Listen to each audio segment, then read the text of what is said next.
mind taking your seats, we're going to get the program started. As you may know, Congress is in session, so our opening speaker is going to have to leave a little bit earlier than planned, so we are going to introduce him first, and then after his remarks, we are going to set forth the agenda. So we're just flipping things around on the front end to accommodate that schedule.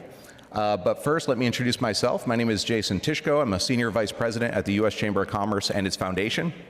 I oversee our workforce portfolio and investments, including the T3 Innovation Network. I'm here today to introduce a very special guest that we have. It's the first time we've ever had a congressman come and speak to members of the T3 Innovation Network, so we're excited about this. And really the genesis of this was a meeting I had last year where I was invited to visit Congressman Owens because he has an interest in learning and employment records, or LERs. And during that meeting, he was able to share his passion for this innovation, what it could mean for learners and workers across the country and his home state of Utah. And it gave us an opportunity to kind of share the progress that has been made over the years to advance this innovation. So as we talk about digital transformation and learning and work, today's theme, we're going to be talking about a number of different innovations, a variety of tools, but core to all of those is this movement around learning and employment records. How are we empowering individuals with data about their experiences, both education, employment, and how those experiences can really work for them in pursuit of opportunity? So I am here today to introduce our VIP speaker to kick us off. Congressman Burgess Owens proudly represents Utah's 4th Congressional District. Raised in the segregated South, he overcame adversity to become one of the first black athletes recruited to play football at the University of Miami, later winning a Super Bowl with the Oakland Raiders. After a successful NFL career, he dedicated himself to uplifting at-risk youth through his nonprofit, Second Chance for Youth.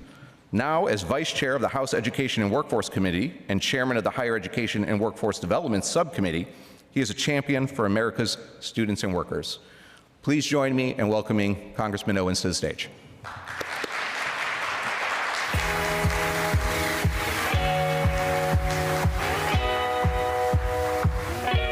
Hello, everyone. First of all, I'm very, very excited to be here with you. I have a kind of written statement, but I wanted to start off by, first of all, thanking you for what you do. My dad was a college professor for 40 years, but also an entrepreneur. I grew up during that era back in the 60s where having a business was everything. It was how you develop not only your dreams, but were able to kind of pass down a legacy for your family and your community and gain respect. So I'm very, very big on that. What I did is kind of looked up a summary of the Chamber's mission. This is a Google, so I'm hoping it's real close. To advocate for and support the interests of businesses within a specific community, region, state, or nation while promoting economic growth and prosperity. And again, I want to thank you for that mission because one of the things that's made our country the greatest in the history of mankind is our middle class. Our middle class is where that culture, the idea that we can become a more perfect union comes from that remarkable, robust middle class. What powers the middle class are business owners. And you start to see the kind of values that come from that business owner based on their attitudes in terms of what business looks like and the environment they set. What is the environment of a business owner? Come to me on a bad day. My goal is to make sure you leave with a much better day. And that's because they want to come back again the next day to do the same thing. And in that process comes this idea of, first of all, looking at each other, looking at that customer from inside out, not outside in. Looking at bringing value, bringing service, bringing a long-term legacy. And that's actually what that middle class is all about. So I'll say this, the most important thing we can do is continue to build a robust middle class, find ways to make sure that folks who do have that dream go out and pursue their dreams and succeed. And then more importantly than anything else, what we like to do is whatever we've developed in our lifetime is have that legacy passed down to our kids, our grandkids, and moving forward from there. So what we're going to need as we move forward, by the way, I live in Utah for the last 11 years. Utah right now is number 2 in terms of business startups. number one in innovation, number one in the growth, and I would say also number one in a happier state. so it is something I feel really proud about, but I think that's also what comes from an environment where people learn to serve. If that's your idea, if that's what you're teaching, people just feel good when they show up. They don't know exactly what it is, but it is that environment that we grow with. That being said, what we're going to need more than anything else is a workforce innovation. It's become very obvious, and I think COVID kind of showed what was happening across the country, is that we're lacking prepared workforce. 70% of business owners are having a hard time finding somebody who can come and do the work. Maybe not just show up, but actually do the work. So we have to start being a little bit more innovative with that. What do we do to figure out how to break this cycle in which people are coming out of school, of college, with degrees, with a lot of debt, but still not ready to go to work? And that's kind of where we have this LER that I'm going to be talking to you guys about. About 3 years ago, we had a guest, Nick Saban. Does everybody here know who Nick Saban is? Okay. I see some deer in the headlights. For those who don't know who Nick Saban, one of the all-time best coaches at the University of Alabama. And he came to us to talk about something that wasn't really dealing with what our conversation here is about, but just what's happening in sports. And he made a comment that I applied to what our conversation is right here. He says, we can identify a young man in 7th grade. By the time he gets to 11th grade, we can offer him a scholarship. Now how does that happen? Well, this is handshake. That young man knows what Alabama has to offer, whether it be the reputation, whether it be an opportunity to go to the pros one day, whatever it might be, he's excited about the University of Alabama. Alabama's identified this young man for the skills that potential that young man might have. And so they're communicating back and forth. And this young man has the self-discipline to do whatever it takes, whatever the requirements are, because he wants this end game. He wants to be with Alabama. And Alabama wants to make sure that this young man is prepared because they see so much potential. So 11th grade, this is handshake. What if we take the same attitude with workforce? Only not 7th grade, but let's take it even further down, 3rd, 4th grade, where we're learning basically with the aptitudes, the passion. Parents can get any idea what the best way of training their kids or learning, education. And so that person, that young man or young woman, is learning and moving in the direction they want to go in because they've already identified what they have excitement for. Of course, as they get more information, they begin to know how to weave and make sure that goal is in mind. If it changes a little bit, they know how to take it to a different direction, get the requirements, the skills they need to have happen with that. That's the concept that I think we need to approach. How can we be innovative? How can we begin to look at how to tie the workforce into industry, in which is a win-win, and they can begin as early as possible. Some kids can come out of high school ready to go to work, 25, 30 years old, have their home and have their kids. I mean, all the things that we used to dream about when we were much younger that didn't take forever to get to, and we can make that happen. This is where the learning employment records come in. Back in 2018, President Trump launched what's called LER. It gives every worker a digital record of their skills, their certification, experience, and most importantly, their competency. We need to figure out how to take this competency process, and we're doing it by putting together a common language across different platforms and industries. And it was something that I experienced back in the 60s. I grew up in Tallahassee, Florida, and there was something called Interstate 10 that was just beginning to be developed at that time. My dad and mom bought a pop-up tent with 5 kids. This was before seat belts, before AC, a long time ago. But we went from Tallahassee to California, up to Canada, back to North and South Dakota. Now, what was interesting about that interstate is that it was put together by the federal government. The federal government figured out they can develop an infrastructure that anybody can ride and drive on. And then it came up to the commerce. It came to entrepreneurs to figure out how to make sure that trip was a good experience and how to create revenue from that process. And that's how we have to look at this LER. We want to find out where can we fit to make sure this interoperable. By the way, that experience I just mentioned, that interstate was interoperable. It didn't matter what kind of car you had, didn't matter where you were heading off, you could actually get on there and just continue to go, and it had this safety factor that no matter who got there and rules, they can make sure they make that happen. We want to make sure we have the same thing happening in this LER process. This is, by the way, not theory. Many of you guys have already heard about it. This has been actually happening for quite a while. What I'm impressed with is that it started back in 2018. When the Biden administration came in, it ended. But innovators did not end. Innovators did not stop. They continue to go through and have communications, and maybe not as closely wind and tuned in, but they begin to continue to work on this process. So we have IBM that have used their LERs to identify skilled workers outside the traditional degree path. You have Walmart using LERs to help employees to move up the career ladder. Western Governors, who I just met with this last week, technical colleges and junior colleges are integrating LERs in their programs to ensure students graduate with more than just a diploma, but with a recognized skill. And as the U.S. Chamber of Commerce, not only do you have, but will continue to have a remarkable role to play in making sure that this business model, is adopted. It has to be a handshake that we can all use. Again, LERs are interoperable, seamless ways for different businesses, industries, and educational institutions to connect, whether it be a degree, a certification, or on-job experience. The LER ensures that these skills do count. And it's not just helping the job seekers, but it's also helping the businesses find what they need much faster. The bottom line is education does not fit all, is not one size fit all. Success doesn't come from just checking the right box. We need to have a system that rewards talent, values experience, and opens doors that has no limits in terms of opportunity. And that's why I'm working right now. This is top of mind for my team.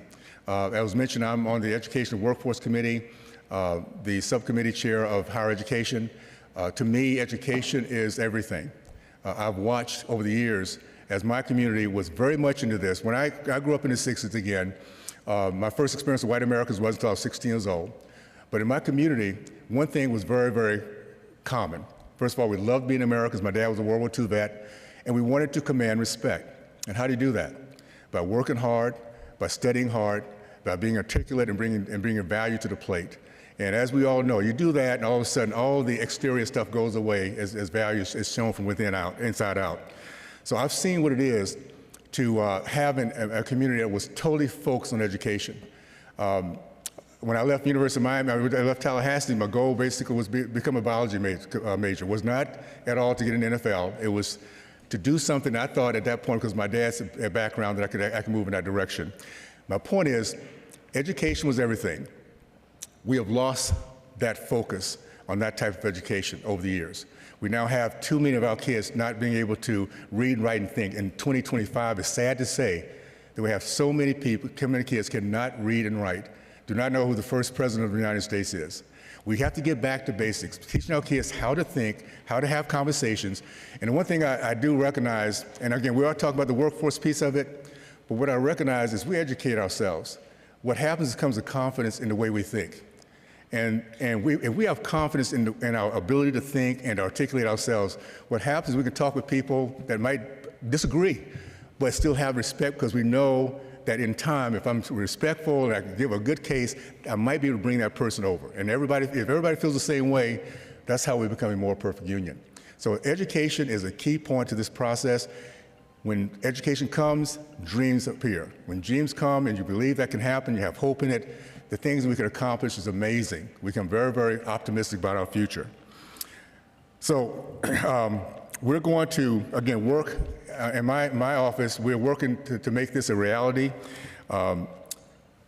We see it as imperative we begin to prepare for what I think is going to be an explosion over the next few years. You know, we're talking right now in an era in which trillions of dollars are coming back to the United States. There's a UAE that just committed to $1.4 trillion to come back and build here in the United States. Saudi Arabia, $600 billion. I can go through a list. They're coming to our country, and we're not yet ready, prepared with our workforce to address this. So we have to be very, very focused, I think aggressive, proactive, to make sure that we can prepare our workforce for the growth that's going to be coming in the near future. We're talking about things right now that I think are very exciting. And think about this as you look at our business environment, what they will be excited about. We're looking at a balanced budget. We have right now in place a president saying we're going to make sure we can increase our revenue and decrease our waste.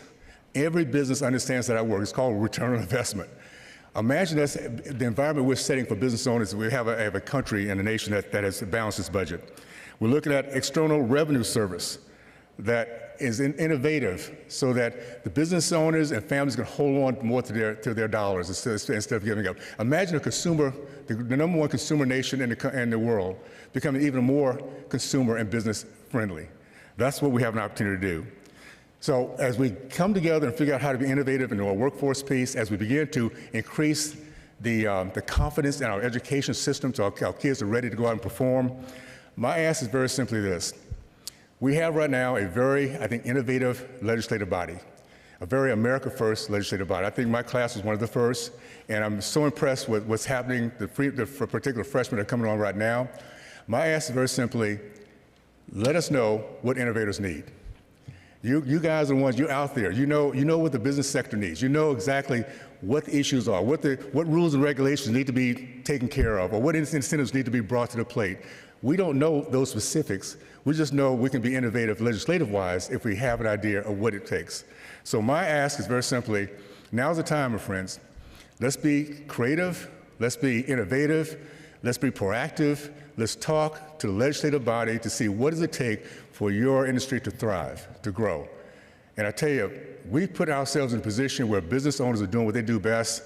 This country can be such a even more hopeful, exciting, and dream-filled future for our kids. And that's what it really comes down to. If you think about it, every generation has one thing in mind: how to make sure that the next generation stands on our shoulders, do so much more than we can do, to run circles around us. I have 6 kids, 17 grandkids.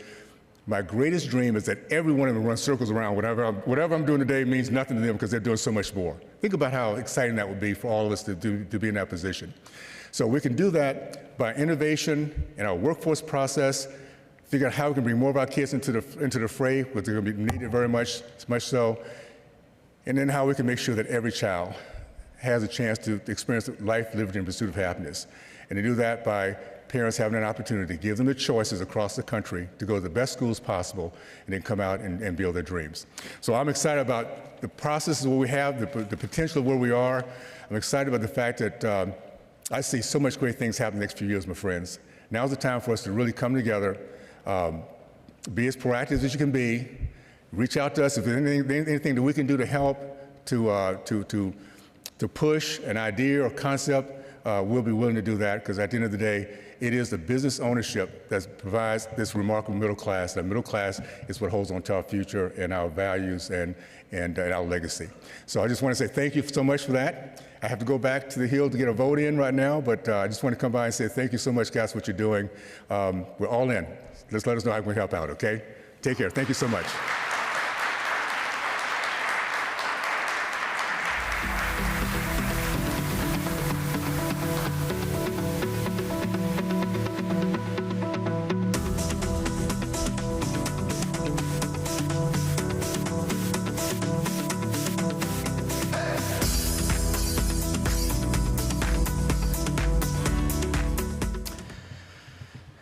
Good afternoon, everybody. I'm glad that we actually had to call that little audible and switch up how we were going to start the day. I think having Congressman Owens kick off today's event that way was a great start to this series. And I think the fact that we were able to have a representative from Congress come and speak at this event just demonstrates all the great work that all of you in this room are doing to advance LERs and skills-rich digital credentials and skills-based hiring and advancement. So it speaks to the momentum that's been generated and carried on by all of you and the great work you're doing. And it's not just a T3 Innovation Network, it's the ecosystem that we're all part of. And so I think it just really speaks to the work that's taking place and the momentum that we're generating and the movement that we're all a part of. But I'd like to officially welcome you all to the Digital Transformation and Learning Work event in advance of Talent Forward that starts tomorrow. We just want to thank all of our sponsors. We have T3 is really made possible by Walmart and the Gates Foundation. And without their support, none of this work would be possible. Today's event would not be possible. So we just want to thank our sponsors for their generous contributions to advancing the work around skills-based hiring and advancement and LERs. We'll do a quick overview of the day one agenda and what we're all going to be doing here today. We already had our opening keynote. In a minute, we'll have a segment from Amanda and Satish from NGA talking about digital transformation in data and a recent report that came out from NGA.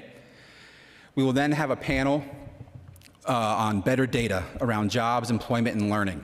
And this panel has some experts in the field, and we're really excited to have their perspective be shared with all of us around what better data means to them. We will then transition to breakout sessions. We have 3 breakout sessions that will be taking place, and I'll do a little overview of those right before we break out for those. We'll then come back and have a keynote from Mike Rogers, who's the Chief Workforce Officer for the state of Arkansas. And then I will come back up on stage and do a little recap of what we had today, what we talked about today, and what we're to expect tomorrow. And then we'll have the reception. So I promise my recap will be brief so we can get to drinks and socializing as quickly as possible. Just want to do a quick introduction to all of you to the Chamber of Commerce Foundation and what we are and our relationship to the Chamber of Commerce. So the Chamber of Commerce is the world's largest business federation, and the Chamber of Commerce Foundation is its nonprofit affiliate. So we're kind of a sister organization to the Chamber of Commerce. And it really gives us a unique opportunity to tap into the Chamber of Commerce and its members, but also we get to wear our social impact and hat around opportunity and innovation. The mission for the Chamber of Commerce Foundation is we really believe that we harness the power of business to create solutions for the good of America and the world. And that's really embodied by the T3 Innovation Network. A lot of the T3 Innovation Network members are part of that business community, part of that public-private partnerships that exist across the ecosystem, and we really are driving change and solutions for the good of the world. So who are we as a foundation? We have our mission, which is to harness the power of business. We are local, national, and global. It's been great to be able to represent the Chamber Foundation at some international events over the last year. We were at the EPIC Open Recognition Conference in Paris. We've supported the Groningen Declaration Network events. So it's been great to have this international connectivity, but we also are really focused on driving innovation here locally. And one of our big things at the Chamber Foundation is connectivity is our currency. We're really focused on communities of practice and building those communities of practice, regardless of the vertical that we're existing in, whether it's workforce, education, civics, disaster recovery and relief. We are all about community and building that connectivity across the stakeholder ecosystems. But how does T3 Innovation Network fit into that? If some of you are new to the T3 Innovation Network, we've been around since 2018. And since 2018, we've really been focused on the digital transformation of the talent marketplace, which we've been talking about digital transformation for over 6 or 7 years now.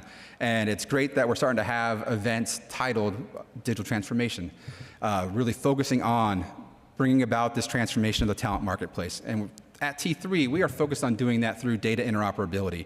So as you hear over today and tomorrow from our speakers and panelists, and as you attend the breakout sessions, all that we're doing at T3 and all that all of you in the ecosystem are doing is really about promoting interoperability, promoting upward mobility and empowering individuals with their skills currency to take those skills and pursue employment and educational opportunities to uplift themselves and provide better opportunities for themselves. So what is digital transformation? It's a term that we throw around loosely sometimes at the Chamber Foundation or at T3. I mention it frequently, but what is it? It's really about the adoption of digital systems and tools to improve how organizations operate. And it's about providing that. But there's also, digital transformation is not just about the tools, but it's about the data and it's about the people. So when you hear over the next couple of days about different technologies or tools, think about the data and think about the people and how this digital transformation process can empower them. Think about how the data can empower these new technologies and new systems to really advance what we're all about interoperability and about upward mobility and opportunity for all Americans. And we're really focused on how there's really that public-private partnerships that exist. How can, no matter what stakeholder audience you fall in, whether you're business, education, you're a training provider, you're a public sector, you're private sector, think about how you can fit into that ecosystem. You can have that role to play around digital transformation. So we're really excited to have this event and have you all here and learn from you all. We'll provide some opportunities throughout the event for you to provide thoughts and feedback as well. At the end of the event tomorrow, we'll have a little bit of a Q&A or a feedback opportunity because we want to hear from you. We want to make sure that as we move forward into the next phase of T3, as you all move into the next phases of your work, we want to make sure that we're doing that community, that we got that connectivity as a currency across all of our efforts to make sure that we're moving forward in a synergistic manner. But with that, I will introduce and let Amanda Winters and Satish Gaib come out onto the stage and talk about the great work that's happening at the National Governors Association.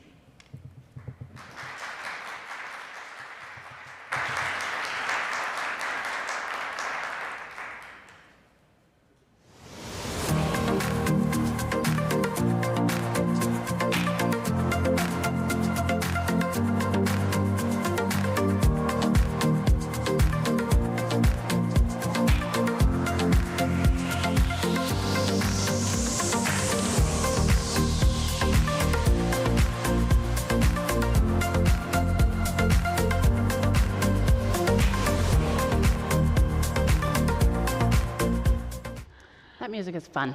It was I like fun. it. We should have that at our meetings. Yeah, we'll take some notes.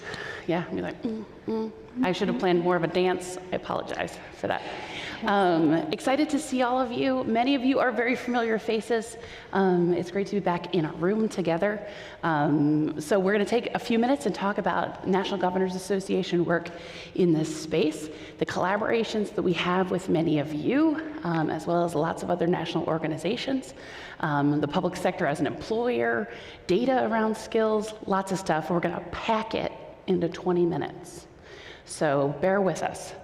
Let me tell you just a little bit about me, about our organization, about our work. So my name is Amanda Winters. I'm Program Director for Post-Secondary Education at the National Governors Association Center for Best Practices. So this sits with post-secondary education, the skills work, because we have our stuff sort of in these neat little policy buckets. We're organized in very traditional policy spaces, and this skills work cross-cuts a lot of different policy areas. So it could have lived in a couple different places, but I was lucky enough that it landed with me. And so a lot of governors are thinking about better ways in which to leverage their post-secondary pathways to get people opportunities for good family-sustaining wage jobs. So I get to sort of lead into the innovation space with the title of post-secondary. So the National Governors Association is actually two organizations smushed into one. We have our association side and the Center for Best Practices, where I'm based, which is essentially the think tank for governors. So we help them implement good policy. It's a bipartisan organization. We work in a nonpartisan way, really focusing on shared priorities across states. And this has been a huge shared priority. So skills-based strategies has been something we've seen commitment from governors across the aisle on. And so we've been able to lean in the past couple years and really help them with their implementation of their work. But our work started a few years before that and sort of evolved into this space. So it started a few years ago. We got an initial investment from Walmart.org to have states explore learning and employment record system implementation. Even a couple years ago, I was like, I don't know what LERs are. So I guess I will also have to explore alongside them and figure out what this is. And so we brought together a community of learning of states so they could start thinking about, could we implement? Are we ready? What is this? Do we like it? So we brought together a group of states to really just think about this new emerging innovation. And this started our work sort of in the skills space, because learning and employment records and some of the technology we're going to be talking about today and tomorrow and across meetings across DC this week, it really connects to what's the language of skills that's getting people to opportunity. So technology is a vehicle for that. So that became our sort of perspective on some of this work, that learning and employment records really are that technology vehicle to talk about all these other policy spaces and how they can possibly be implemented in states. So while we still are very interested and excited about all of the state work around LERs and some of these technology pieces, we've sort of gotten to the big picture around skills-based strategies broadly as the place where NGA lives. So when we're in this space, we're acknowledging all these other things going on and partnering super closely with other folks who are digging into this work. But we're really staying in the what's the big picture skills conversation that's happening, and then let's help bring people into the room to have the then what and the how do we do this kind of conversations. So I want to turn over to my colleague, Satis, who is managing our current skills portfolio, so she can talk a bit about what some of that work looks like in the states we're engaging with. Thanks, Amanda.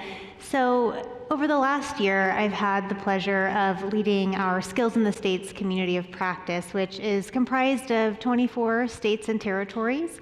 And some of you in this room are part of those teams. So I think I saw Natalie in the back, and I saw Robert earlier. So it's so great to have some of you in the room today. But really to bring this group together to explore what are those emerging best practices? Who's piloting and testing in what areas across the hiring and talent management system? What are you finding? What are the challenges? And so really creating this opportunity for peers to come together, to have transparent, trusted conversations with each other so that we're not having to reinvent a wheel. We're learning from each other, leveraging tech solutions, templates, different things like that. And so that was really the basis of this community of practice, while also then leveraging a lot of our national partners in this space that can provide technical assistance to states that are really interested in, testing out, how do I rewrite my job classifications, or how do I apply, this skills lens to, advancement strategies for my internal incumbent worker upskilling. So we were able to align some technical assistance based on some of those focus areas with our states and the practice as well. And over the last year, they have all taught me so much. I think we've learned a lot together. And one of those I think the biggest thing I learned is that there's not really a one-size-fits-all approach to skills-based strategies. Everybody is doing it a little bit differently, and that's okay, because all of our communities are different, but there's definitely been some areas of alignment where we've been able to come together and create, I think, some standards. And the other piece to come out of this work is we just released it in February. It's our Empowering Progress report, which there'll be a QR code at the end. So if you haven't read it, we would love for you to download and read it. But this is a report that, as we were doing this work, there has not been, because it is new and emerging, there has not been a lot of data tracking and metrics to really showcase the impact. We've seen, reports showcase that, this many jobs no longer, have a degree requirement, but it's kind of been a mixed signal around like what really has been the impact of the shift to skills-based practices.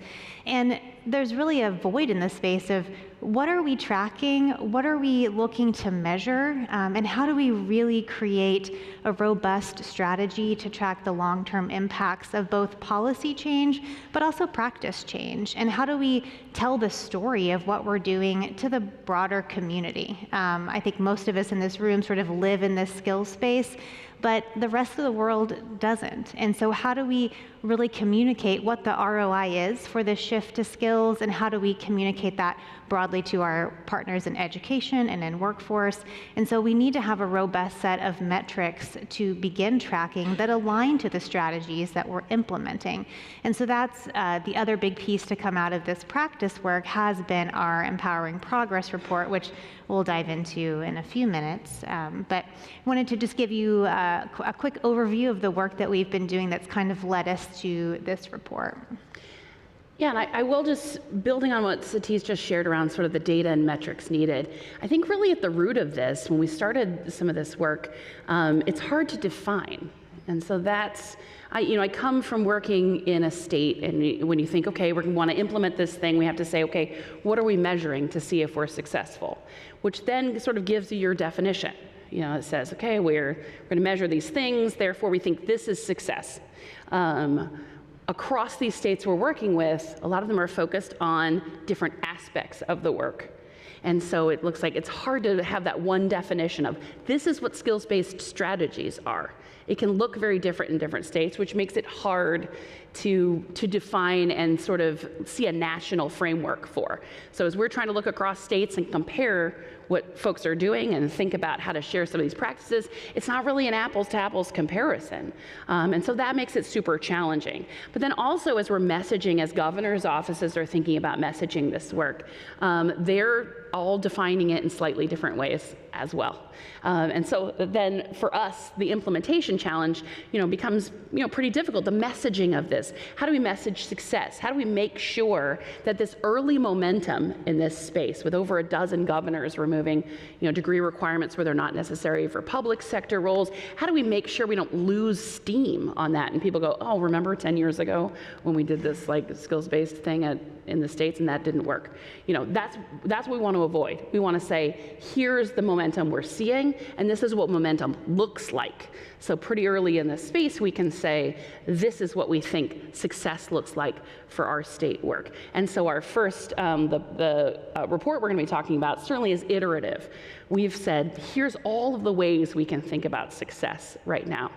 And my goal personally is to hone that down to about 4 or 5 real indicators that kind of outline how we're defining some of this work, so that then we can sort of track the state of the states when it comes to skills.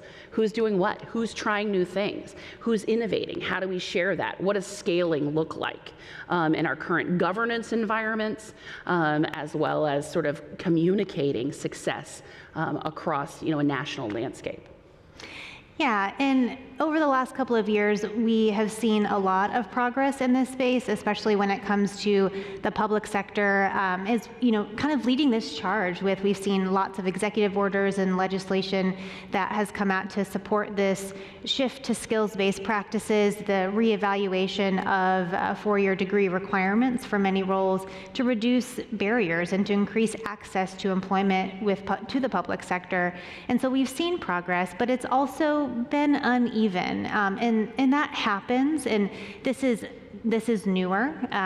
We've done skills-based. I think it wasn't really called that many years ago, but really this focused approach and this attention is new, and so inherently we're going to have uneven progress. So there are some areas where we have seen a lot of success. We've seen that of the 27 states and territories that issued legislation to support skills-based practices, the job postings that they were posting had a faster decline of those degree requirements than those states and territories that did not have legislation. So we do see that these policies and action are translating into fewer degree requirements in postings. However, there are also areas where this is stalling. And so we see, there are lots of private sector organizations that have taken the leap and made shifts towards skills-based hiring, but there's not as many policies in place that really support that. And we're all kind of doing this a little bit differently. And so, I think those are some areas where we can come together and really continue sort of this progress so that we don't get stuck in this, the jargon kind of outpacing the actual action. And I'll throw in here too, as states are thinking about implementation of skills-based strategies, they're also prioritizing post-secondary attainment. Mm-hmm. So thinking about the work that we're doing with governors' offices around trying to advance opportunity for people who do not hold a bachelor's degree, they're also thinking about investing in their post-secondary and workforce systems to get people more credentials, better credentials that get them good jobs. Because skills-based strategies doesn't mean you don't hire the person with the bachelor's degree. It means there's more opportunity open to lots of different types of candidates. But you can still be doing skills-based strategies and end up with a person with a bachelor's degree, because a bachelor's degree is, in many cases, a great proxy for skill development. The person has the skills. So it's more focused on the person rather than the credential as sort of the entity for assessment. We're starting up some work, which I'll talk about right at the close, so we can think about how we can further partner. But thinking about like the space of non-degree credentials. It's been a huge space of investment in policy development in states. How is that connecting to our skills conversation as we're thinking about what progress looks like? Thinking about these diverse types of candidates who are coming in with different portfolios of proxies of skills. And part of what I see, because I come from a higher ed background, is we have a tendency to either be like, okay, they're either a degree. If we're not using bachelor's degrees, then every person just turns into this, like a pile of skills that they bring with them. I guess we've got to credential every single skill you've got then. You're a communicator, here's a badge. And rather than thinking about how can we quickly and easily signal some of these skills that sit outside of a baccalaureate degree.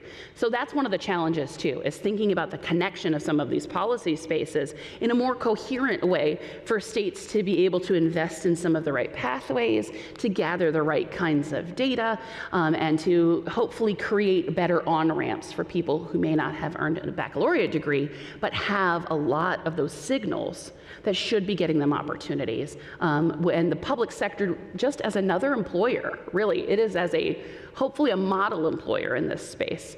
But they are also facing the same challenges as their private sector partners. And so we hope to really try to connect some dots over this next year of what the public sector is doing, the advancement we've seen in the private sector around some of these skills-based strategies, and figure out how we can advance some of these things simultaneously. Yeah, absolutely. And, I think there are, just as Amanda mentioned, some inherent challenges when we make this shift in this model. And, keeping it pretty high level, I always like to remind everybody, while we've been talking about it a lot, the initiatives to really increase access for non-degree holders, they are recent. And this work and this shift does not happen overnight, as well as how do we, if we haven't really established clear metrics to measure impact, it's very hard then to go back and say, okay, how are we progressing? What are we measuring? And so because this is a newer shift, we just don't necessarily have a robust set of data to really tell that story.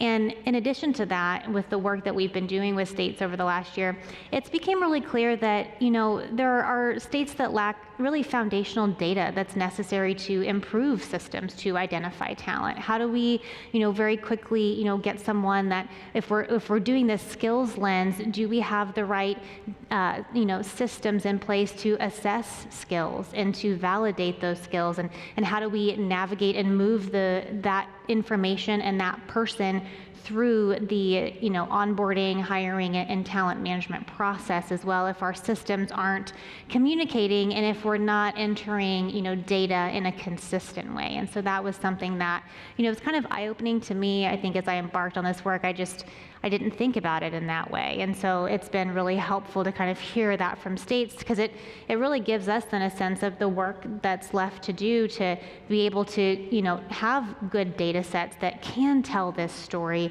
of this work and communicate that value proposition very clearly. And the other thing I'll highlight, it looks like our slides got cut off a little bit, is that really thinking about our systems and our technology. I think we've all heard over the years, recruiters, they only have so much time to spend looking at a resume, right? 7 to 10 seconds, I think, is industry standard. And as we really think about this shift to skills, how do we quickly move and identify the skills of an individual? Because we're opening up pathways now.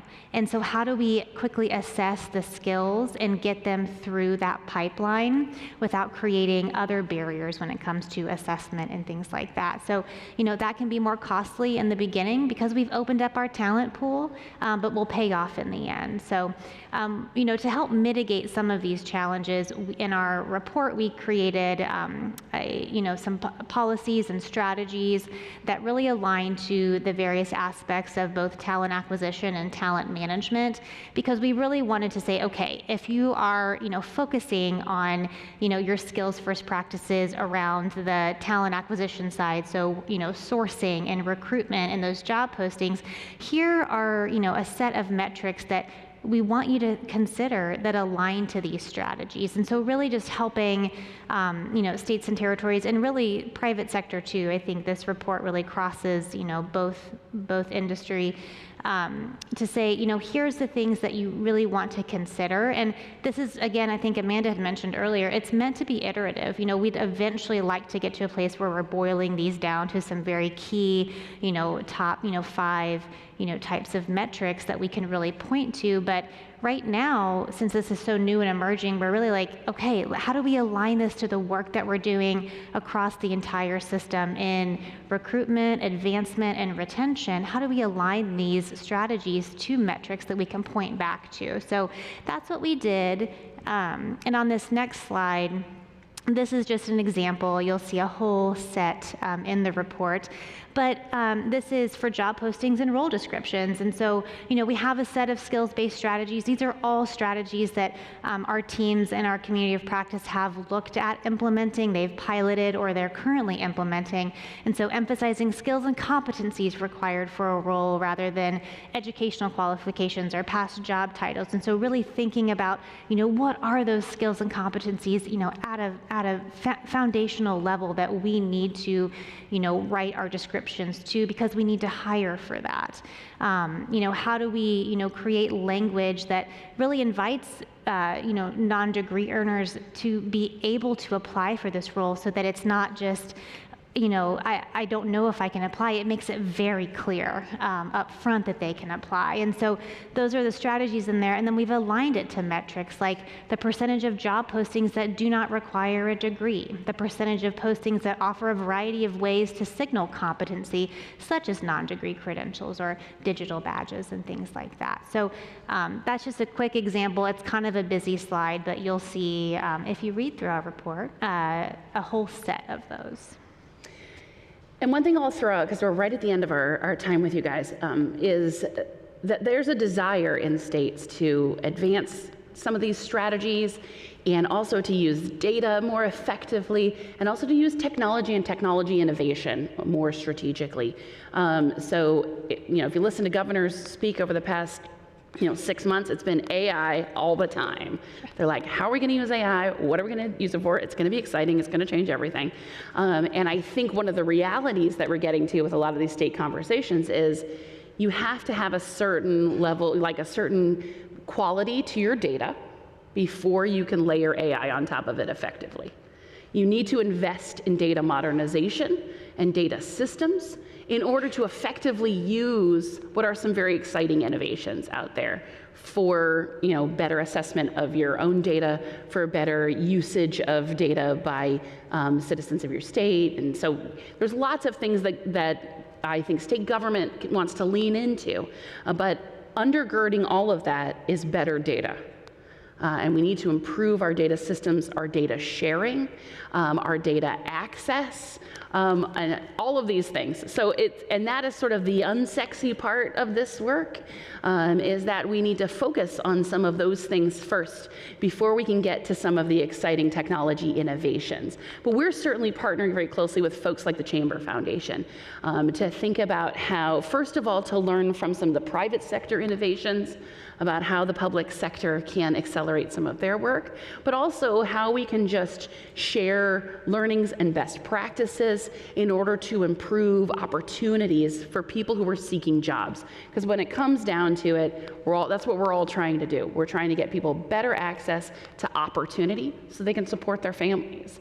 So we have a lot of shared and collaborative opportunities with the Chamber Foundation, with folks like you in the room, and as we kick off some of our non-degree credential work, as our next phase of our skills work, which will be continuing into the next 1.5 to 2 years, we'd love to hear from you about ways in which you want to connect to some of the state efforts, or ways in which some of your learnings could better inform our cohort. So very excited to be here with you today and to learn alongside some of the other folks who are going to be speaking. I hope we find the time to connect. Please feel free to reach out to us. Definitely take a look at our report, and we can't wait to collaborate more. Thank you so much.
Good afternoon, everyone. I think that's my cue for us to get started. Yes, that's wonderful. Hello, we're so excited. Guess what we're talking about today? Better data. Aren't you excited? Where's the energy in the room? Come on, we're talking about data. Don't we all get excited about it? I get excited about data. But I'm really excited to be joined here by three of my wonderful friends who I'm going to let introduce themselves. But I'm Naomi Boyer. I am the Senior VP for Digital Transformation at Education Design Lab. And I get to be your moderator today. So with that, I'm going to pass it over to you, Lauren, to introduce yourself. Hello, everyone. It's really nice to be here today. My name is Lauren Runco Bevilacqua. I am our Vice President of Innovation Strategy and Delivery at Solid Incorporated. Solid supports the military connected population. We are a federal contractor, but we do a lot of commercial work as well with some of the folks that are in the audience today. And I'll be sharing a little bit more about the military perspective as it relates to better data and data sharing. Thank you. Good afternoon, everybody. I'm Nick Moore with Governor Ivey's office in the state of Alabama, and want to thank the Chamber Foundation for having us here today. And like many of y'all, I think we're all fellow travelers in this skills forward work, and foundationally, we got to make sure we improve our data infrastructure, and so looking forward to this conversation. Good afternoon. I'm Robert Magoo. I'm the Chief Data Officer for the state of Arkansas, and particularly for the past couple of years, I've been working to support our Chief Workforce Officer, Mike Rogers, in building out our skills data infrastructure and culture. So data, I didn't get a really renowned, like excited response when I said, we're going to talk about better data. What's really important to remember is each one of those data points represents a human. We're talking about information, skills information about people and what they know and can do. That's really important. And if we're having a conversation about better data, we need to think about what it's representing, who it's representing, and for what purpose. And so I just kind of wanted to contextualize that. At the lab, Education Design Lab, we have been working on developing systems and data to truly understand non-degree credentials, skills. We've done work around learning and employment records, and there's two levels of the data we have to think about. There's organizational data of putting it all together, and then there's the empowerment of the individual. And what's really exciting about our conversation today is we have different perspectives and representations, different use cases of how folks are using data and thinking about better data. So the first question, and we're going to do a panel response here, but I do want you thinking about your questions as well, because hopefully at the end we'll have some time for that. Please have questions for us. If not, we do have some questions in our back pocket that we can use, but we're hoping to engage you all in conversation as we go on. So as I said, better data is a really broad topic, and we're fortunate to have our panelists here that approach the need for better data with different use cases. So my question is, and this one's going to go to Robert first, what does better data mean to you and in the work that you're focused on? And my background's as an information architect, information scientist, and so just data quality, like quality is fitness for use. That there's 16 dimensions of quality for data, but for skills, for what we're talking about, I think the three key for me are completeness, interoperability, and trust. So for skills data, we need that completeness, which is both that depth, getting down to that granularity beyond credentials to learning opportunities and skills, but also that breadth of moving beyond 4-credit post-secondary credentials to representing learning and work wherever it happens, which is particularly important in Arkansas, where only a third of our residents have a 4-credit post-secondary degree. For interoperability, people move. They move across geographies, they move across institutions, they move across states, systems, and so those data need to move with them, and that's why it's so important to have supports like JEDX and other interoperable standards. And then trust. That's a key sort of cultural barrier to the quality. And so we need to make sure that we're representing the veracity of the data, the provenance of the data, things that can help employers, institutions, other users kind of fully trust the articulation of those skills when they're packaged in a way that might be less familiar. So quality, fidelity leads to trust? Or are there other elements in there? Completeness, interoperability, and trust. Okay, so completeness, interoperability, and trust. So we need the data to be able to move and to capture information in a way that's protected, secure, and allows for the privacy of the individuals that are. All the data in the same language, common currency of skills, in a way that everybody can trust. Fantastic. And so I'm going to give a quick example. I mentioned that at Education Design Lab, we have been working on understanding non-degree credentials. Again, these are individuals who are earning different types of credentials or information. And the conversation here, what's really exciting, is we're not all talking about just education here, right? We're talking about all sorts of data about an individual that contributes to their journey through a career. And as part of the work that we've been doing, a lot of it falls, when it's non-degree, it may be also non-credit. It may be flowing through an alternative organization. And historically, we have not necessarily captured the information so that we can understand whether what we're all betting on with a skills-based future is successful or not. This is messy information. And I say that because the idea is to remove barriers to get people into the flow who need it most. But when we do that, the flip side is that we don't necessarily have the information we need so that we can learn things about it, and that we can understand it, and we can think about the future and what's successful and what isn't. So Education Design Lab has what we call the Data Collaborative for a Skills-Based Economy, and we've been working with community colleges around the United States to gather that information and try to understand the efficacy, the impact, the influence that these type of credentials have.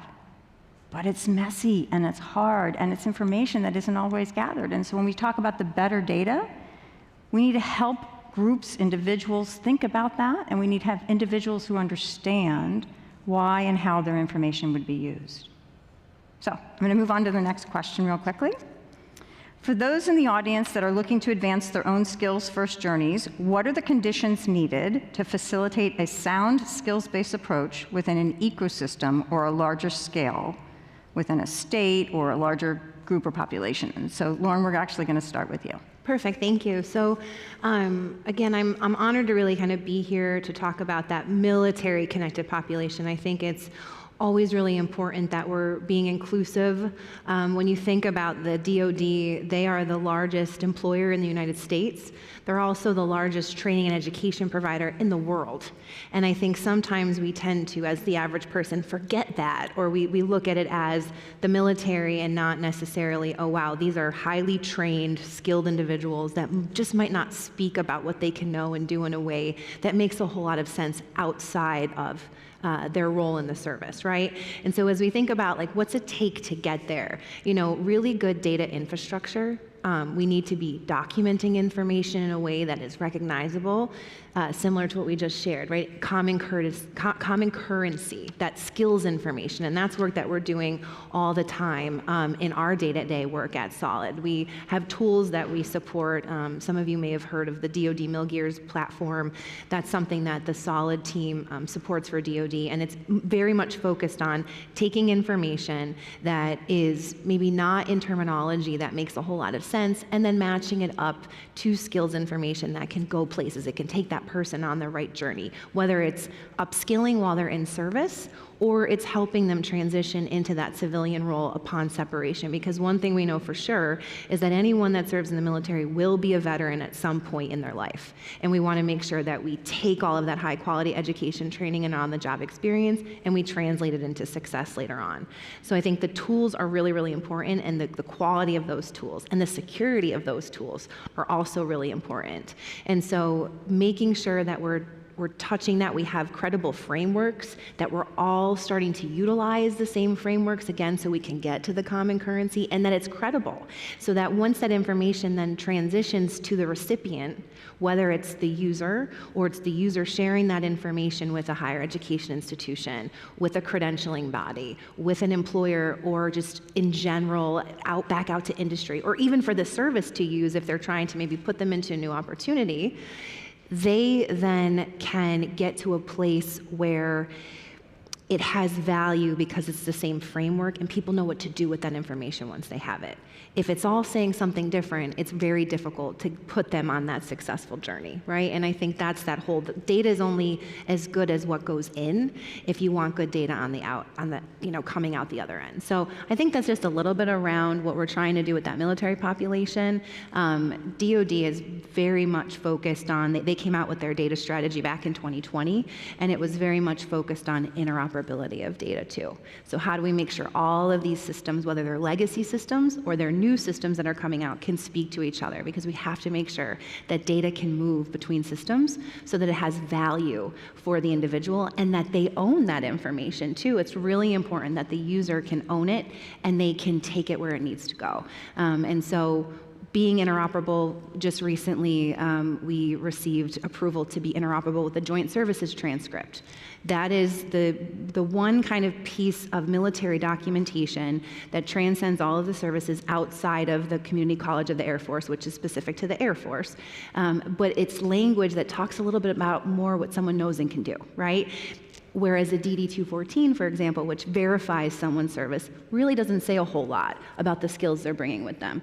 And so now, in the beginning of April, when that's turned on, a user will be able to come to the MilGears platform. They'll be able to call their joint service transcript directly from that system into MilGears, so it'll never transport through someone's hands, and it can be that verified credential of what they know and can do, which is huge for that information then to get passed on to others. So it's all really good things. Everything's moving, it feels like, in the right direction.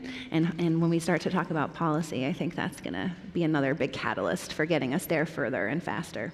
That joint transcript is a huge deal, but It you is. wouldn't think so. You would think in our electronic age it was easier to do Yeah. all of that, but it's a really big milestone that you've all It's a huge hit. milestone, and we're excited because this is the first time ever that an external system is going to be able to ingest that transcript. And you can probably imagine the hurdles we had to jump over to be able to do that securely. So it's really exciting, and more so I think for the service member, because they're going to have to, it's one less step for them, so it makes their experience a little bit easier and efficient, but then it's also more trusted because when the system spits out that learning and employment record, which will have that joint service transcript information on it in skills language that is more understandable by industry, by higher education, hopefully as higher ed keeps moving in that direction as well, then it makes the whole process just a little bit more easier for the individual that's going through it. And they're not having to navigate that on top of everything else they're navigating as they're making that transition.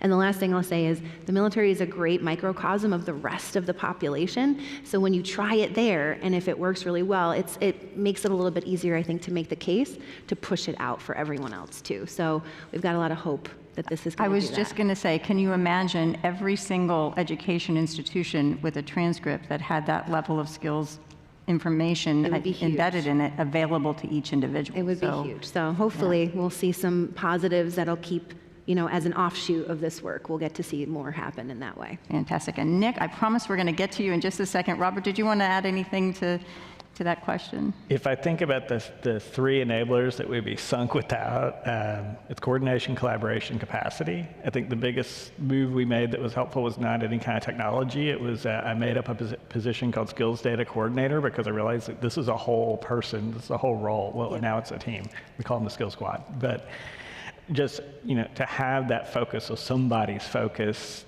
very much on building that credential transparency, LER, skills, awareness, engagement of skills-based practices, collaboration.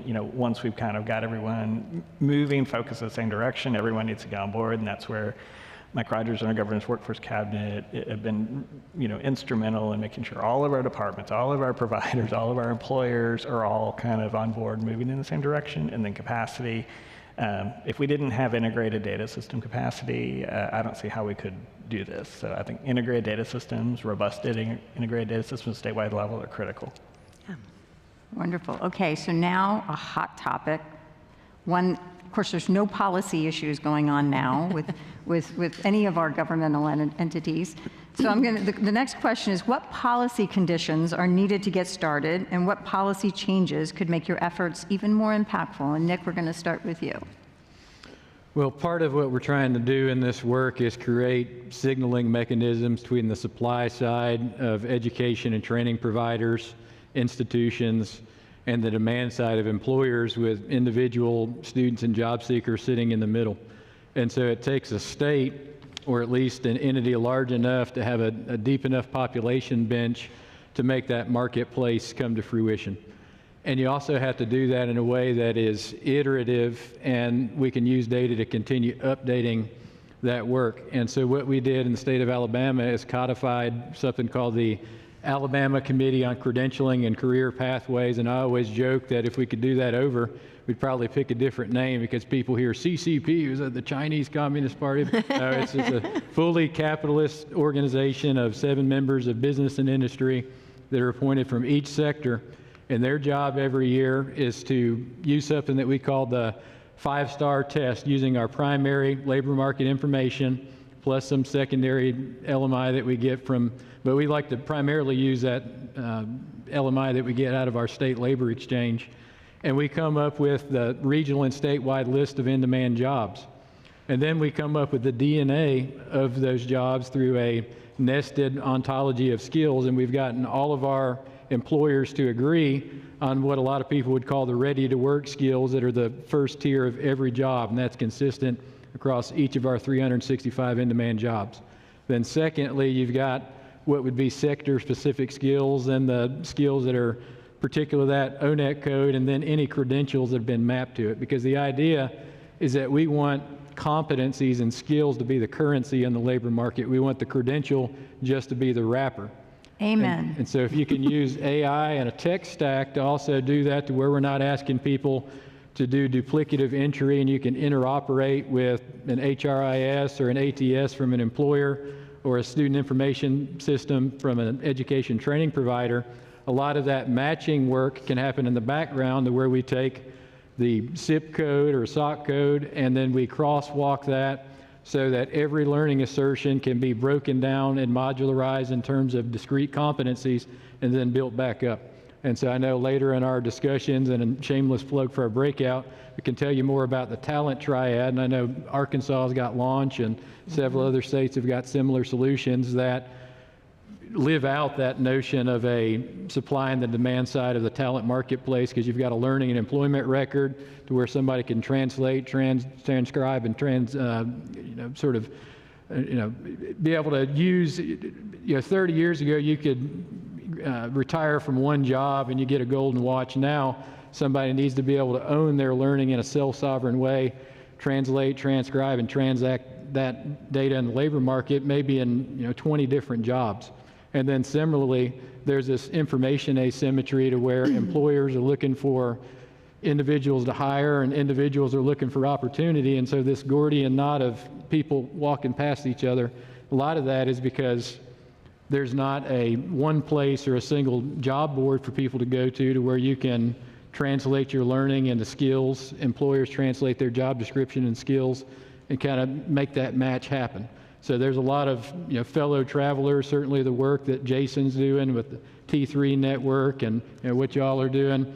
And I think we're, in the next 18 months, going to begin arriving at national standards and some agreement, at least regionally, so that we can begin separating the wheat from the chaff, and we can commercialize these solutions and make them scalable nationally.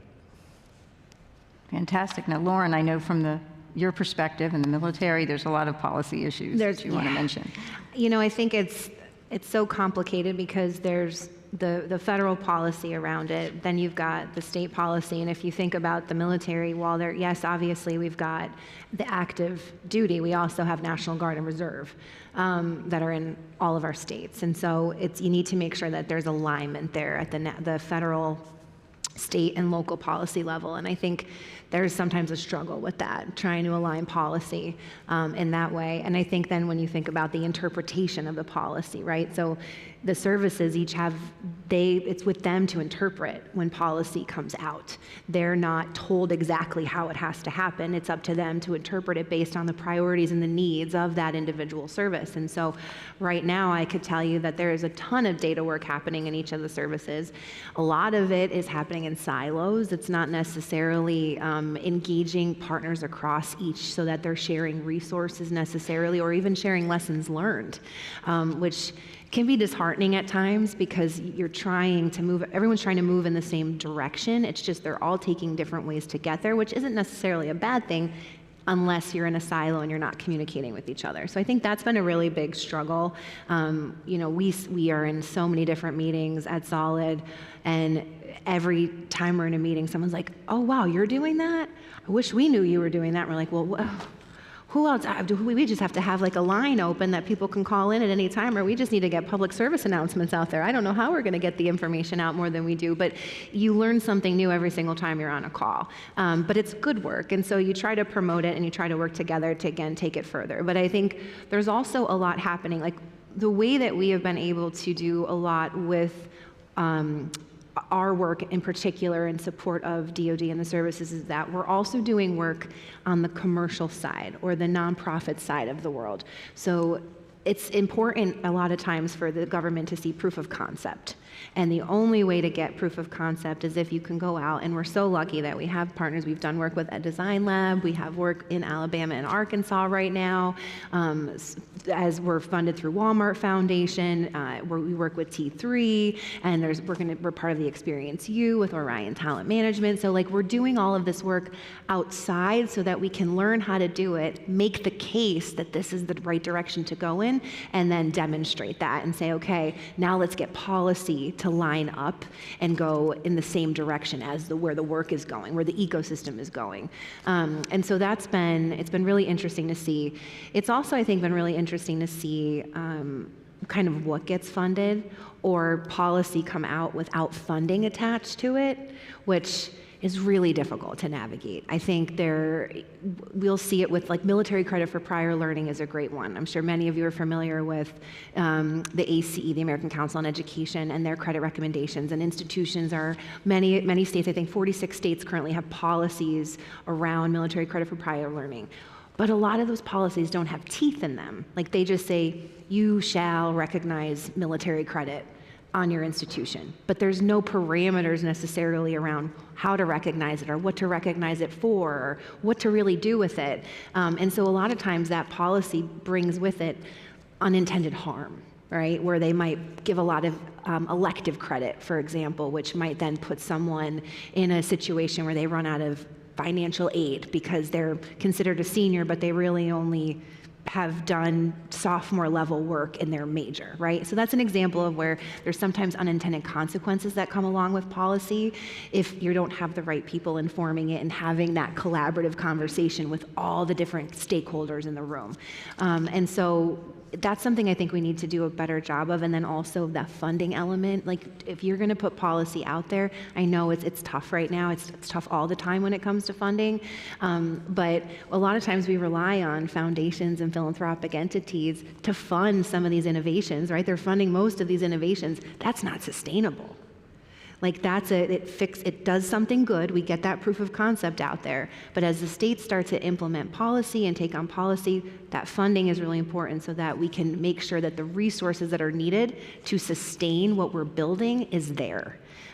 We need to be able to take these things in the right direction and make sure that they're long lasting. And I do believe that skills-based hiring, all of this is the way that and I think we're going to stick with this. And now I think we just need the states, and we know we've got states up here that are doing that. We need more states to kind of hop on board and communicate with each other. Like we should be sharing resources among states. We should be sharing information. We don't have to always recreate the wheel. We just have to make sure that all of these things can be interoperable and work with one another. Because someone might start their life here in Washington, D.C., then they might move to Arkansas, and then they might go to Alabama, and who knows where they end up. But their data should be able to move with them, right? And so, again, that's where policy comes in, and we really just need to make sure that we're doing the right thing with the policy and making sure that it's sustainable, and we can continue to push on this and move it forward. So I live in Florida, Yep. and last I checked, when I came up to DC, I didn't forget all the skills I had when I came up to right? DC for this session, right? No. They came with me. They went in your suitcase. You packed them up. It stayed in, yeah, No? right, I packed it up Oh, here. okay, fair enough. But you know, I think the really interesting thing about the conversation the three of you are having is that historically, we started very much in organizations utilizing and thinking about digital records, credentials, skills wallets, right? It started within organizations. Yeah. T3 has been instrumental through this experience, you work and other work, in thinking about what does this look like for the masses and the populace. And what's exciting to me is we have states, we have military, I mean, we're thinking about what does this look like for all citizens? Yeah, holistically. Holistically, not just the citizens that come through a university or a college, not just the citizens that go through an innovative employer, but citizens in general, to capitalize on the opportunity, because those are the ones who need it the most. Absolutely. And so the experience you work previously showcased that we can take unstructured data, turn it into structured data to represent what someone knows and can do. Notice I'm staying away from LER because it's a thing, it's not the people, right? What someone knows and can do, and put it into a way that can be operationalized for benefit and opportunity, right? So, this is all about digital transformation, this entire day and a half. And you know, skills-rich credentials and better data about skills, learning, and work. How do we build credibility? And I'm going to use a really powerful word here because I think it's instrumental to what we're talking about, and trust. And Robert, you brought it up in the first question, to promote adoption and scale, because adoption right now is one of those pieces that we all need to be thinking about how we kind of get over the hump. So let's start with Nick, maybe, on this one. Yeah. Well, it's important that you build a coalition of the willing, because right now, particularly post-COVID, there's a lot of institutions, community colleges, regional four-year institutions that really need to have a more place-based and a regional posture. And they're looking for opportunities to make their programs more relevant to the demand side. And the state can lean in that and help them make that happen. For the Ivy Leagues or R1s and others, we can show them the party photos of what we're doing until they decide it's time for them to jump on too. Although with those massive institutions or corporations, a lot of those folks will also, in their own nuanced way, want to get involved. Some other things we can do is working with the new administration to update EEOC disparate impact compliance. And part of what I mean by that is if an employer, if there's a chilling effect of wanting to use skills as a way to validate somebody's competence, it's going to be very difficult for your legal team to allow you to foray into that. So what we're doing at the state level is validating those skills and sectoral partnerships and putting industry validation behind those and taking that off of the back of the employer. But we need to be able to do that nationally before the zeitgeist of all these executive orders about skills-based hiring and the rhetoric behind that matches reality. And so not only just having the AI to be able to read the skill shape of letters on a document to be able to translate that into a machine-readable and actionable skill statement, but then also just the legal policy and the HR policy that will allow large institutions to be able to adopt those policies. But it does take political leadership to be able to continue driving that conversation forward and then putting the right coalition of leaders together at the corporate, state, and federal level to make advances. I'm somebody that believes in incremental progress, and I think what we're talking about is a decade of transition, but the states, like those of y'all that are here and the institutions and the corporations that lean into this first, are going to have a dividend, particularly on economic development, because the number one question that site selectors ask us is, how are you going to guarantee that we've got an able workforce to fill these jobs? And if you can demonstrate how you're increasing your state's labor force participation rate by taking somebody that's currently a non-participator, vouchsafing their skills, and then putting that individual to work, that's going to create a huge premium for economic development over the next decade. Fantastic. Robert, you want to jump in on that one too?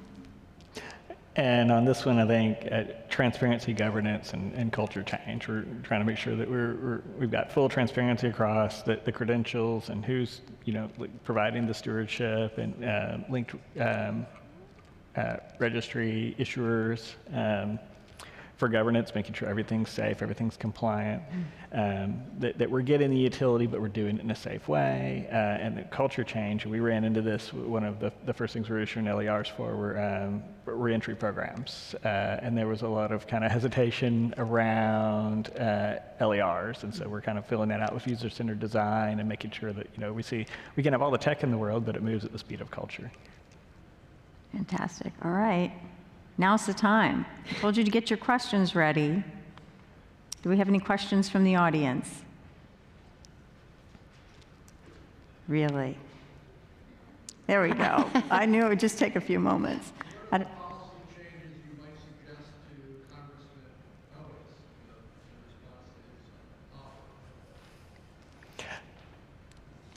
And this is slightly tangential because so much of this is integrated data systems, and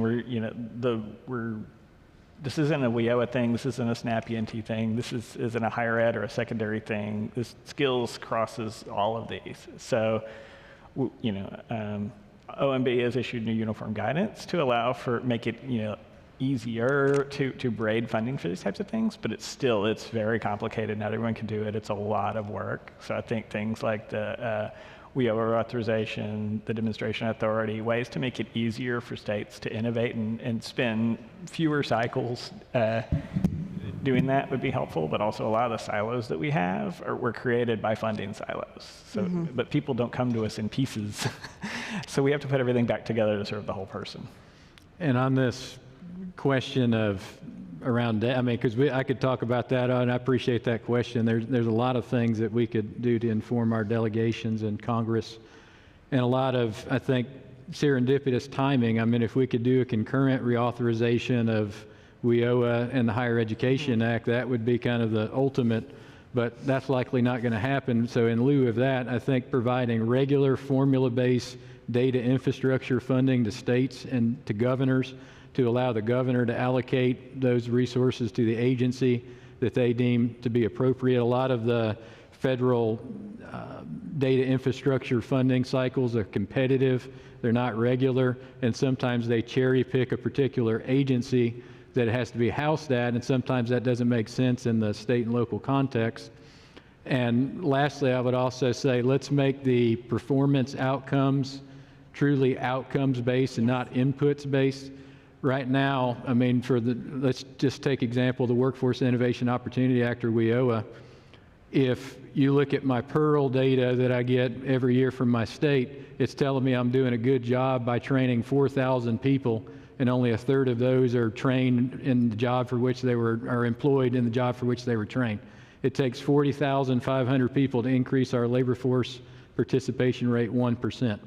So aligning those metrics, or allowing governors and states to align the WIOA outcomes metrics with the reality of our labor market, would help us to make market changes that are needed to reduce administrative overhead, because most states spend almost half or more of that WIOA allocation on administrative costs. If we want to get more to training and employing more people, the first step with the federal government, stop telling us we're doing a good job when governors see that we're not, and that we need to make big changes. And I think, from my perspective, again, it's more from like the DOTI side of the house, the Department of Defense instructions that come out, which again are more like guidance to the services, really encouraging the services to work together towards these things. Do a landscape scan, have more consistent working group meetings where you can hear what's working well, what partners are doing, what are you learning from all these pilots that are being funded. I think it's less about coming in and dictating policy, but more so interviewing the boots on the ground that are doing the work and having an understanding of what are the challenges that we're experiencing around data sharing between the services, or just in general within a service. Because I think the Army has like 27 or 28 systems they use. So all this information lives in 28 different systems, right? That's just the Army. I think that's just the Army, yeah. So it's not like there's no magic wand, right? Yeah. There's nothing that can come in and just fix all of that. But if you listen and you bring all of these individuals together to have these conversations, and you look at what's being done outside of the services in the civilian sector, you can really learn from that and then make improvements to what those instructions look like and really encourage collaboration and across a variety of stakeholders. Because I think it's what everybody wants to see, but sometimes it's really just hard to put that into practice. And there's a lot of turnover. You know, people move on every 2 to 3 years from these roles. So when someone moves on, then you have to educate the next person that's coming in on everything you've done. And that's the struggle. Like, we spend most of our time just educating the next person. We've had 3 different DASDs come through. We work with Force Education and Training. And over the course of the last 6 to 9 months, we had 3 different DASDs that we had to kind of get up to speed on what we're doing. And there's a lot of time spent in just getting somebody up to speed. So we've got to find better ways of institutional knowledge staying, so that we don't have to start over every single time somebody new comes in, because we're losing ground when we have to do that. And so I think that would be a big one for us on that side of the house. Retention in the workforce. Go figure. I know, and it's the nature of the beast, right? You move on to your next opportunity, but unfortunately that information moves on with you, right? And there's not a lot of time to give the information to the person that's replacing you. So it's just this constant cycle of starting over. Is that Deputy Assistant Secretary of Defense? Mm-hmm. Okay.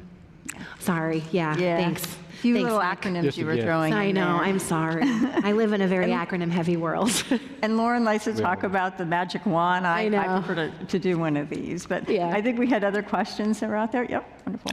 Good morning. My name is Marvin Carr from Walmart and Walmart Foundation. I'm newish to the LER and skills world as a funder. I'm interested in 2 things. One, my fellow Arkansan mentioned the need for culture change, and I think a piece of that is I have a brother who has a 17 and 16-year-old and would be totally lost in this, and is still teaching his kids, right, the traditional approach to the world. And so I think there's some need at a macro level for like a mental model work for parents and for kids and for teachers and for pastors, right? And so I wonder, let me get to the question, right?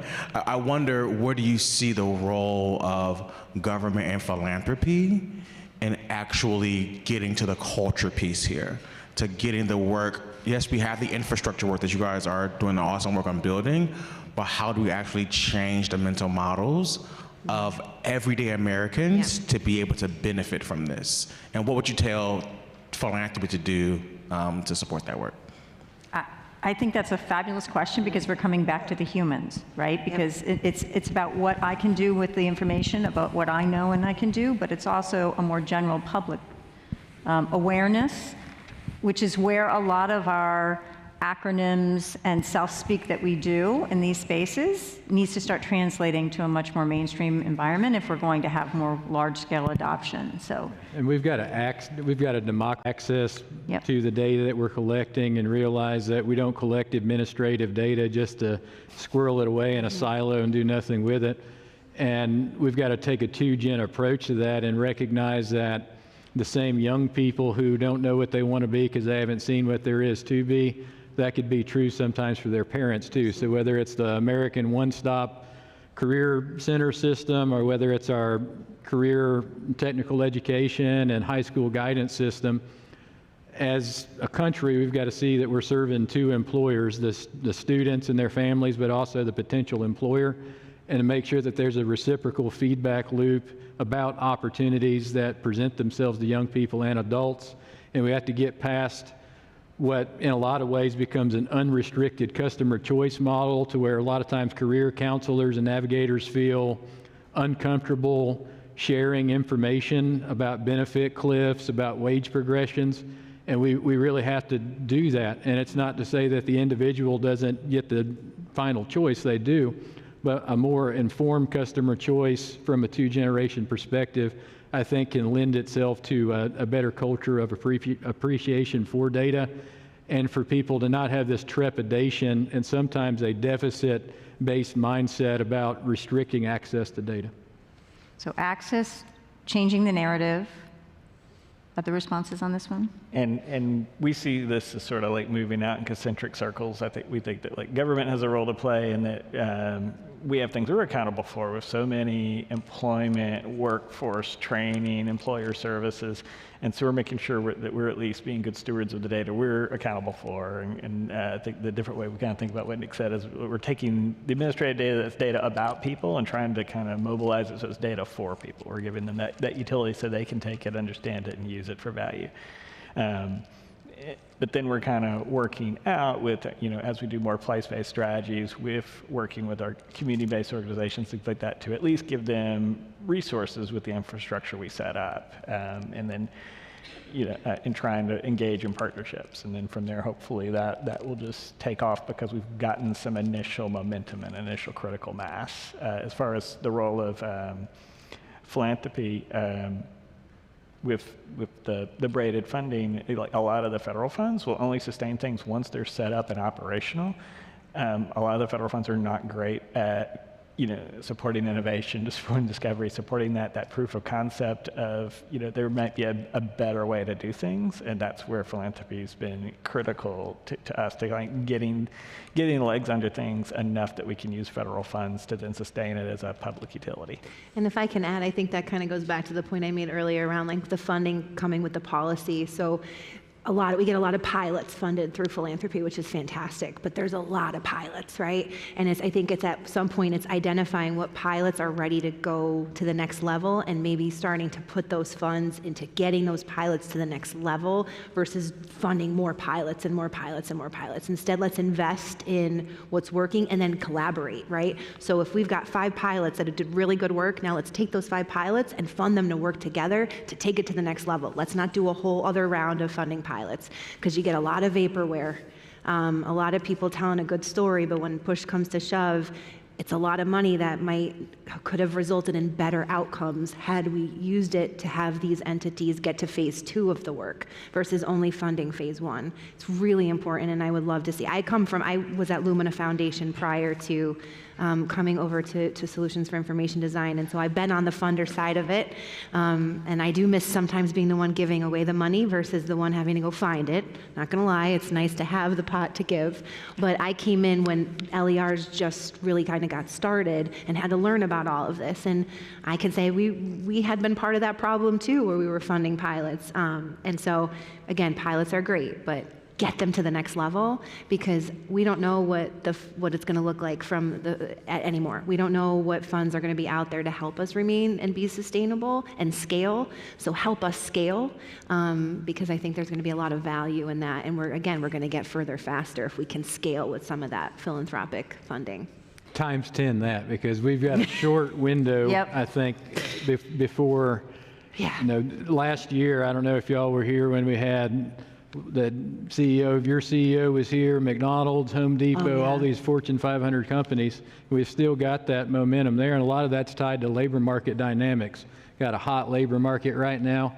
When it begins to cool off, as it inevitably will, we may lose some momentum around this skills-based hiring movement, and so we got to capitalize on Absolutely. it, feed the lead dogs that show potential for being commercially viable. Yep. And some of the pilots have to reach their destination. That's right, yep.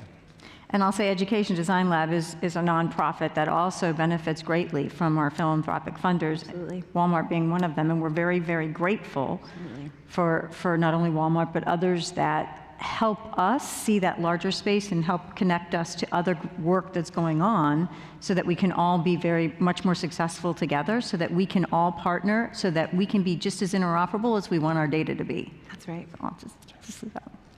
We have another question in the back there. Hi, I'm Amir Snark here from Alvarez and Marsal. One of the things that Amanda Winters mentioned in the earlier panel was one of the challenges of that doing all this digital transformation can turn people into heaps of skills, right? You might convert a learner record or an employment record, apply a skills-based transformation, and suddenly they're showcasing 59 skills. Based on your experience, is this helping differentiate candidates in the hiring pool, or is it flattening them, making them all sort of seem the same?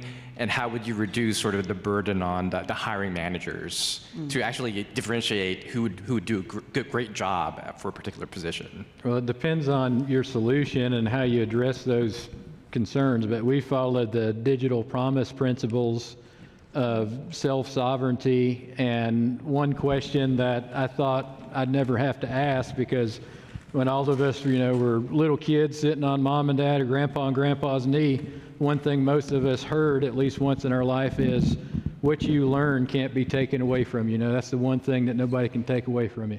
Well, in the world of digital credentials and assertions, we got to make sure that remains true.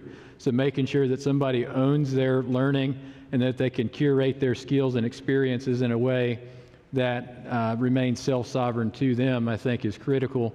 But it also, if we think about doing matches based on skills, it can remove a lot of the implicit bias that happens in the HR process in some cases, to where people with a name that's less common sometimes are screened out.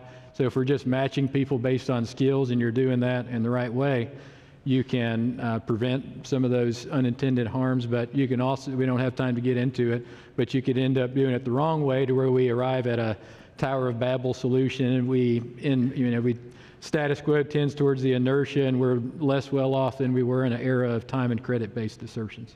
And I think just to add to that quickly, it's really important too, to your point of like, how do you know what skills are needed for the role? This comes back to the employers and industry getting clearer about what skills are actually needed to perform the role, right? We've for so long used credentials as the indicator, right? That's fine. We can still use credentials as an indicator, but you have to understand what skills were acquired as a part of that credential, and then have your managers, your hiring managers, look at those job descriptions and have a better understanding of what does someone need to do this job? What skills do they need to have? So yes, you're right. You can have a list of 150 skills, but if the job you're going into doesn't know what skills are really required, that's not going to do anybody any good. So there's transformation that has to happen on the employer side as well to get there. Did you want to add anything else, Robert? Since we're out of time, I'll say yes and let Mike talk about that this afternoon. Great segue. I will also say, we're talking a lot about skills. Validated skills is really where we're going to get to with trust. And the reason I'm adding that validated piece is because if someone just talks about what they're interested in or what they think they know, do they really know it, right? So that validation piece, I think, is really important as we go on. And also, as we've been talking a lot about the skills someone has, but when we talk learning employment records, it's for that employment history as well. So what were the job roles? What were the titles they've had? What are other things that they've done? So I just kind of wanted to add that in as a piece of what's important in all of this. Thank you very much. Thank you for your questions. We're delighted. I think we have one more? we can do one more. We can do one more? Okay, our thing says 0, so we thought we had we thought we were in trouble. I'm sneaking one in. I'm Beth, I'm from Göbekli, and I'd love to know if you could make one ask of employers who are going to be taking in the folks that you're helping to get their skills verified, to get them into a form that they can consume. What would that ask be to make it easier or to make it more expedient or whatever that might be for the workers that you're helping get in that state? Don't just listen to your lawyer the first time they tell you no. Work with us to help to get to yes. It doesn't have to be a hard no. We can get you there. Anything else? I'd say for employers, that actually describing their job roles as skills is important too. Yeah, I think that goes back to kind of what I said earlier. Just make sure you understand what skills are needed, because you don't want someone to come into a role and not be successful either, right? You want to be able to communicate effectively to them what's needed, and then be able to select from that pool of candidates who's really going to be the best fit, so that it doesn't waste your talent management side of the house, it doesn't waste the manager who's bringing them on and training them, and then you've got that individual who's coming in as well. Let's make sure things are clear and easy to understand, and that we're being honest with those candidates, and we can set them up. And if they don't have some of the skills, which skills are most important? Could they be trained to? Also having that recognition too, like those buckets of priority skills. I think priority is a key word there. Yeah. And one more thing that I'll add to this is take a look, this is for employers, take a look at your own business processes.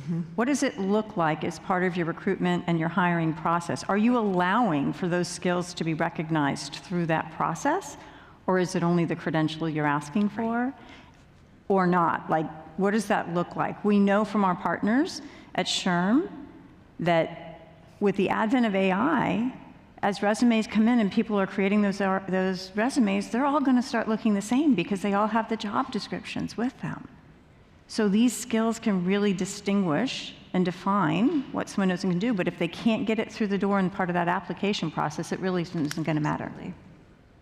Okay, I think that was the last question we were allowed to do. Thank you so much for your time today. It was wonderful to be with you. Grab your mugs.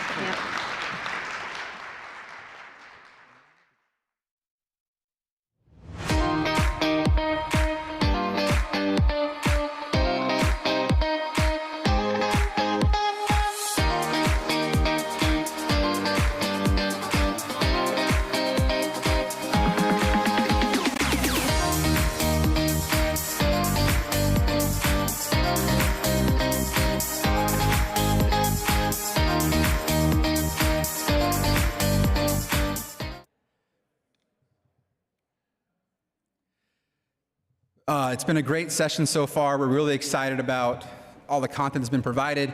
We're about to start our breakout sessions. So if I could get the slides up, that would be great in a second. But I'll have a slide to get us going to, nope.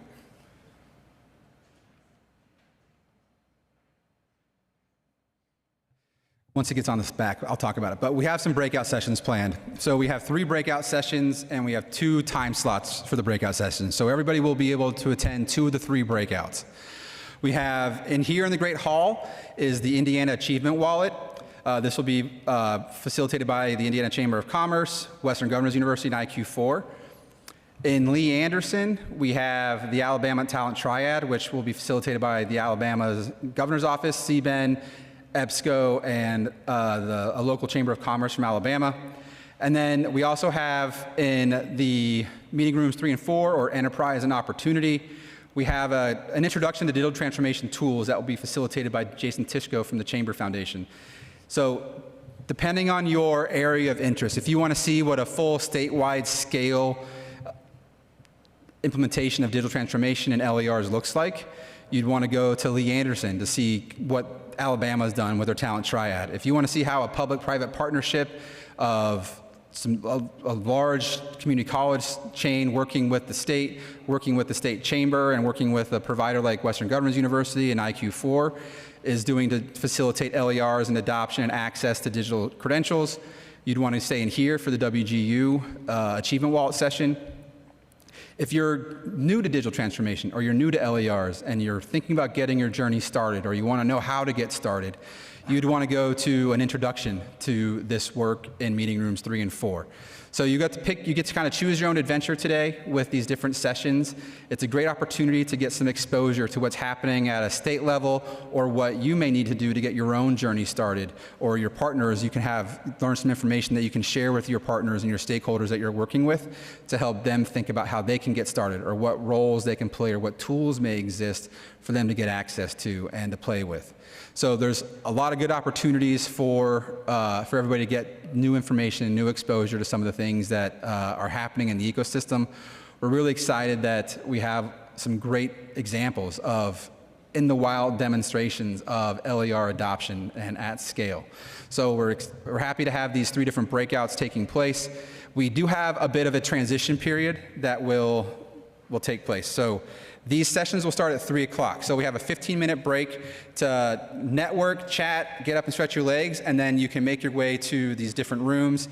Lee Anderson, if you walk out the back of the Great Hall, if you make a little bit of a way to your left, it'll be the first door on your right. It's a large room with some rounds in it.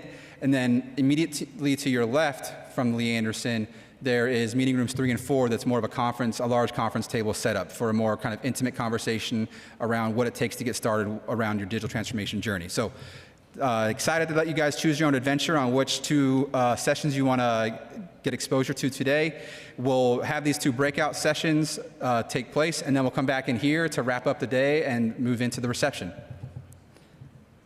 I'll leave this up so you can think about which ones you want to go to, but we have a little bit of a break, and we'll let people transition. Thank you.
Breakout in the Lee Anderson, start moving to the Lee Anderson.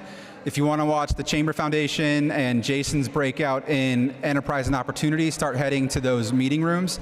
I'll go to the door in a second and tell everybody where to go or help guide folks to the other meeting rooms. So, but start moving to the spaces you'd like. If you're staying here, I would encourage you to come up to the front so that you can be part of the breakouts and be a little more intimate and less formal. Thank you.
Timer. Are we ready to go?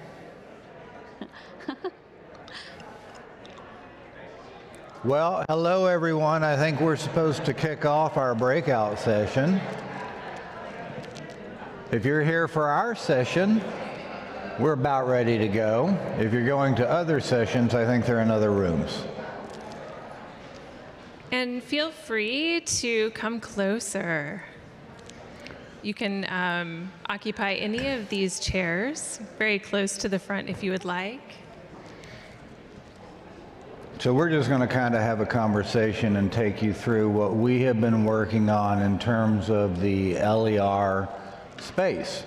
I'm Darren Hobbs. I lead our LER and digital credentials ecosystem development at Western Governors, and I'm joined by two fantastic colleagues up here. Hi, my name is Kimberly Levine Hinckley, Director, Learning and Employment Record Ecosystem at Western Governors University. And good afternoon. I'm Natalie Winsler. I'm with the Institute for Workforce Excellence at the Indiana Chamber of Commerce. So what we're going to talk to you about is it's going to be kind of in three sections. We're going to talk first about the Achievement Wallet platform that we have been working on with our technology provider, IQ4, that is available both at WGU and as the Indiana Achievement Wallet. So think of it as supply side.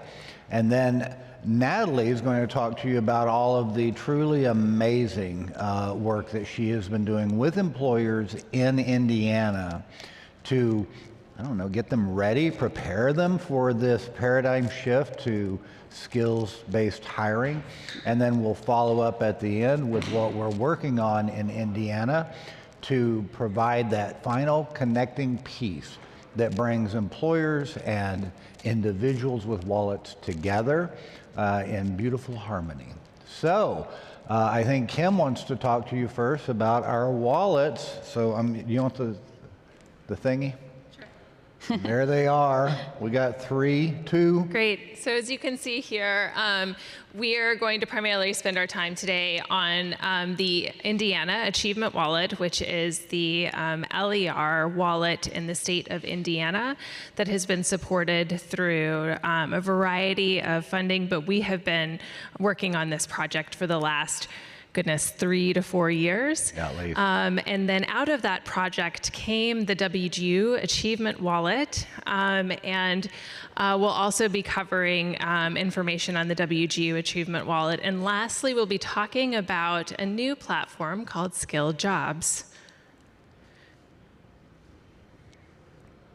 There you go. So, a primary feature of the Indiana and the WGU Achievement Wallet is identification of skills, helping individuals understand the variety of skills that come from so many different types of lived experiences, including prior work experience, prior education, military background, volunteerism, self-attested skills, and from so many different types of digital credentials. And in our wallet, both the Indiana Achievement Wallet and the WGU Achievement Wallet, we allow individuals to then, now that they understand those skills, take action on those skills.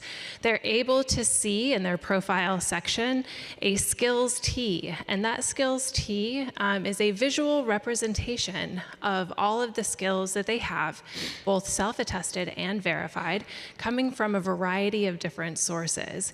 We then allow individuals to explore those skills that are coming from their self-attested or their verified credentials, and they can see their validated skills within their credentials. And in the credential section of their wallet, they're able to store and surface all different types of digital credentials that they have acquired over time. They're then able to take a deep dive into individual skills in their skills section of the wallet. And this is what I like to refer to as their individual skills library. It allows individuals to then be able to see more than just keywords associated with skills. They're able to explore the context of that skill, the rich skill descriptor, descriptions associated with that skill, details associated with that skill that they can then then select, and if it comes from a verified source, they'll see that those skill details are validated. And additionally, they're able to then set proficiencies associated with those skills, and they're able to see the sources where that particular skill comes from. And then lastly, with each of those skills, they're able to look at learning resources associated with that skill, where they're able to then go and potentially explore that skill in more detail.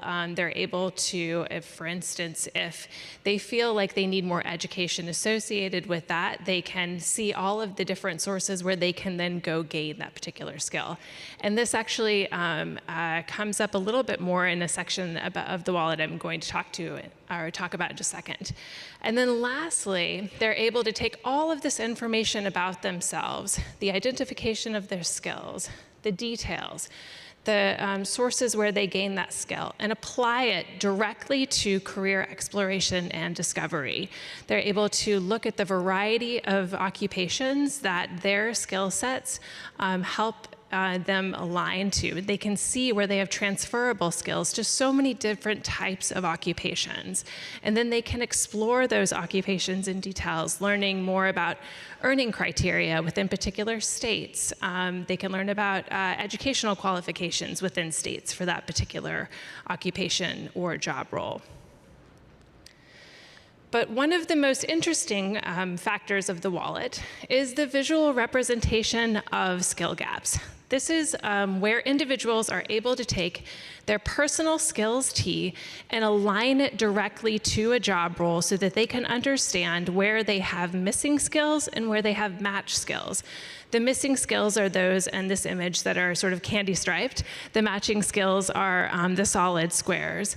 And they can go into each of those skills, click into them, they can see the descriptor of the skill again. And where they have missing skills, they can see a list of learning resources associated with that skill. We are able to do this because we partner directly with Credential Engine. And through Credential Engine's registry, because WGU has all of their programs, courses, competencies, and skills all defined in credential transparency description language, we're able to help individuals see our degree programs or all of our courses where they may be able to gain the skills that are missing associated with an occupational area of interest.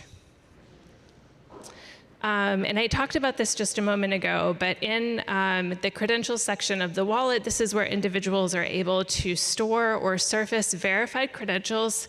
They can also surface credentials that are self-attested.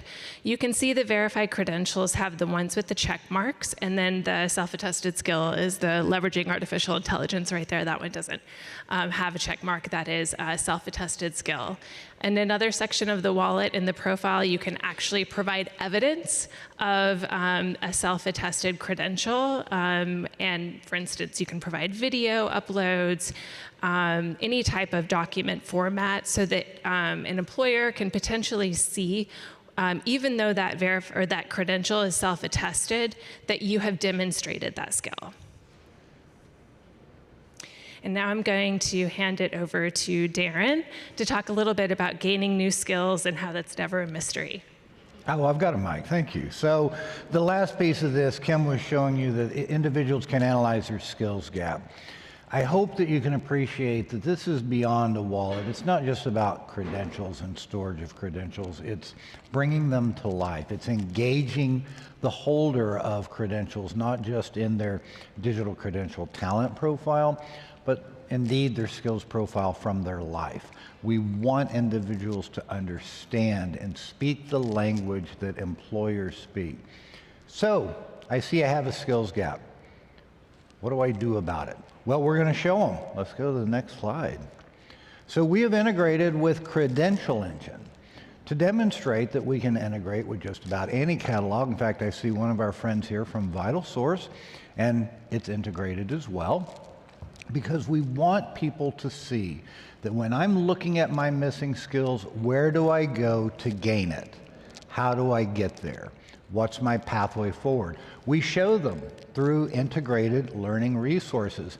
And what you see here is just an example, and it's functional right now. We show WGU opportunities, but we can show any opportunity. And as the information becomes more and more available, more and more robust and complete, the individual will see, okay, well, what's it going to cost me?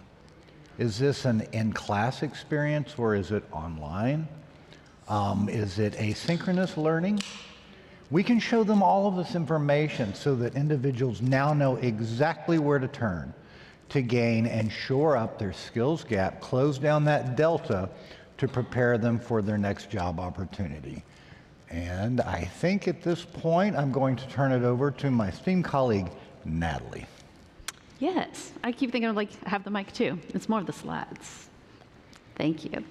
So as individuals are better understanding what skills they have, we're equally trying to help employers better understand what skills do they need in their jobs. So just as a quick audience participation, how many of you have hired someone and or written a job posting? Almost everyone. So keep your hand up. Now, if you had training before your first time that you hired or wrote that job posting, if you had training, keep your hand up. So if you did not get trained on that, yeah. Very few of us kept our hands up, and that's the reality. A lot of times in our companies, we don't prepare individuals to write a job posting or to really understand how do we best hire someone. Is it just the green button? Great. So when we are level setting with employers and trying to help them understand, how do I really do this? How do I adopt skills-based hiring practices? It starts with the job posting.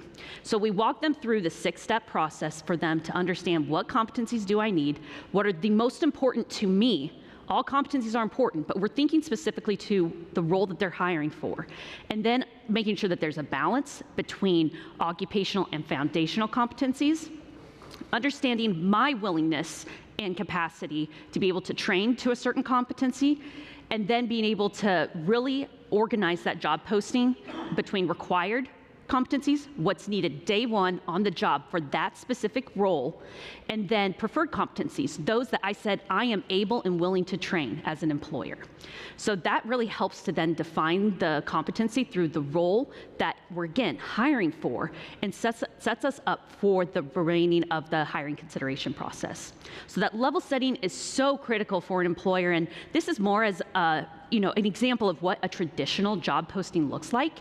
And right now, we're really focused on working with a few chief probation officers in Indiana to better understand what skills do we need in a probation officer job, because if you just look at the minimum requirements, it can be confusing and complex, especially if you're not actually in the criminal justice field or even within a probation officer role before too.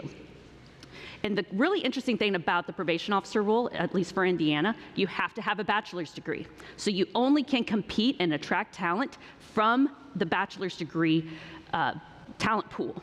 So they have to get really clear. What skills do we need in this job so they can attract all talent that has the skills that they need? And that goes for every job, regardless of any educational attainment need. And that could be dictated by company policy, statute, safety, licensure. So we really need all jobs to be skills-based so we can help individuals both move into the roles that do require a certain educational attainment level, but then also thrive and navigate this very dynamic labor market that we have. So we're really helping employers to understand this is how we're currently approaching talent and the consideration process for selection. It's disjointed. That's what the different colors really look like. And the very high level of what we're asking for on a job posting is going to be different than how we screen, what we're even asking in an interview, how we're actually scoring individuals and selecting them, and then we onboard completely different. So this is the disconnected talent process that many employers are experiencing. What we're moving towards is this skills-based hiring. And this education and support that we're providing to employers helps them to change these behaviors so that the amazing technology that we have available to us can be maximized. And you know, we've been talking about a lot of the data hygiene and ensuring that the data that we're putting in to the technology systems is so critical. And that's why the work with employers through that hiring process, updating, training them on how to really write a job posting and the hiring process is just so critical for then the technology to do what it can do. Thank you. So this has been a learning journey for us in this space.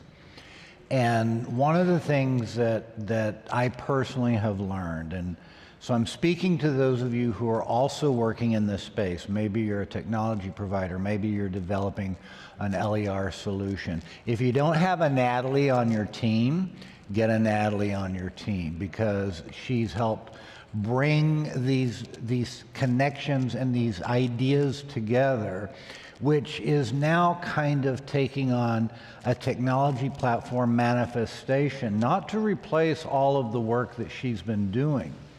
It is necessary to train employers to think differently, just like through our wallet work, we're training individuals to think differently about their skills, their learning, their work experience, their volunteerism. So we're creating a paradigm shift. So that's what the Skilled Jobs platform is designed to do.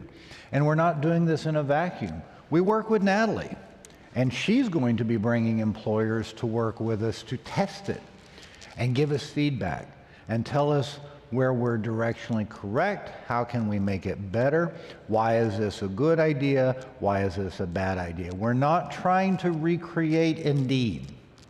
We're not trying to recreate ATS systems.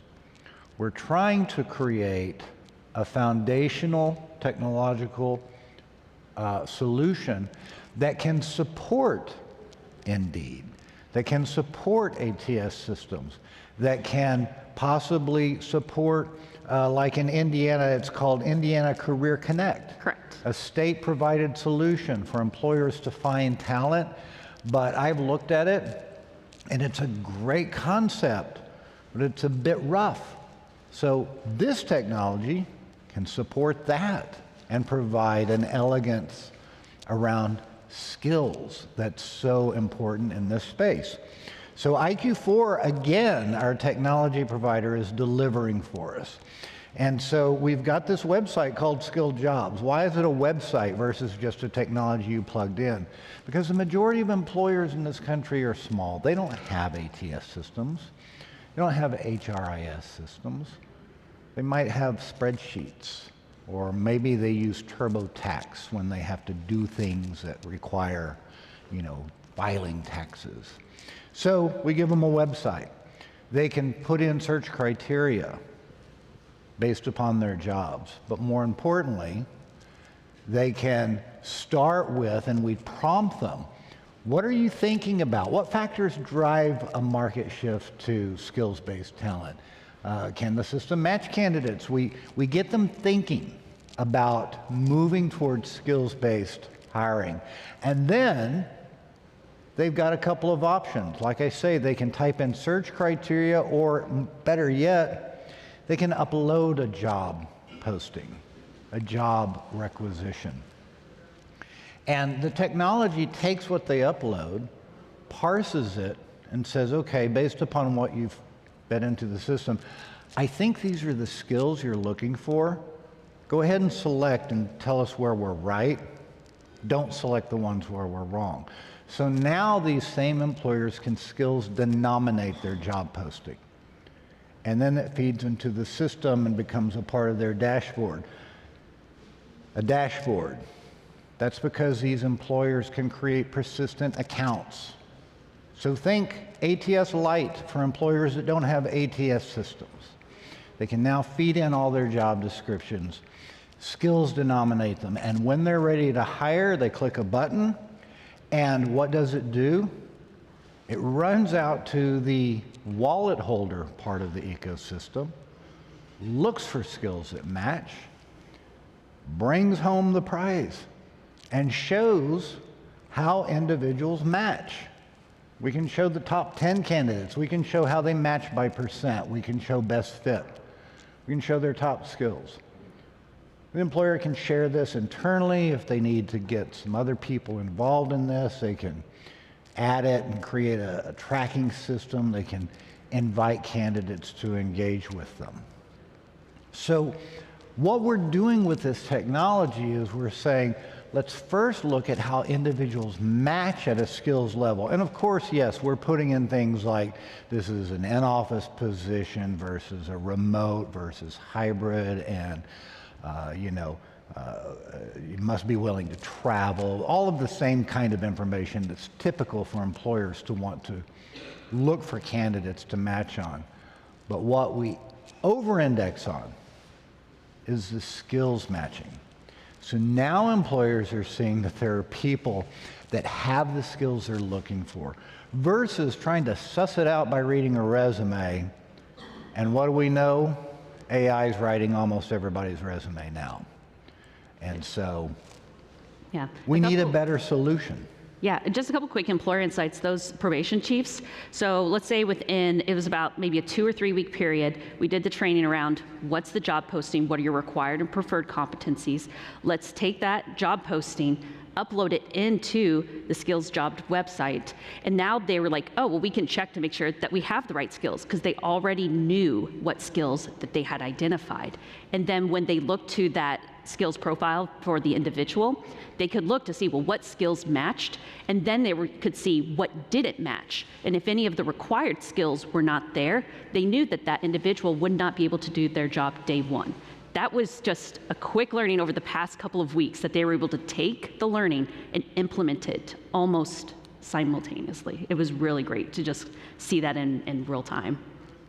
I'll also point out, you can say, well, Darren, what if an employer doesn't want to use your fancy STP, your skills talent pipeline?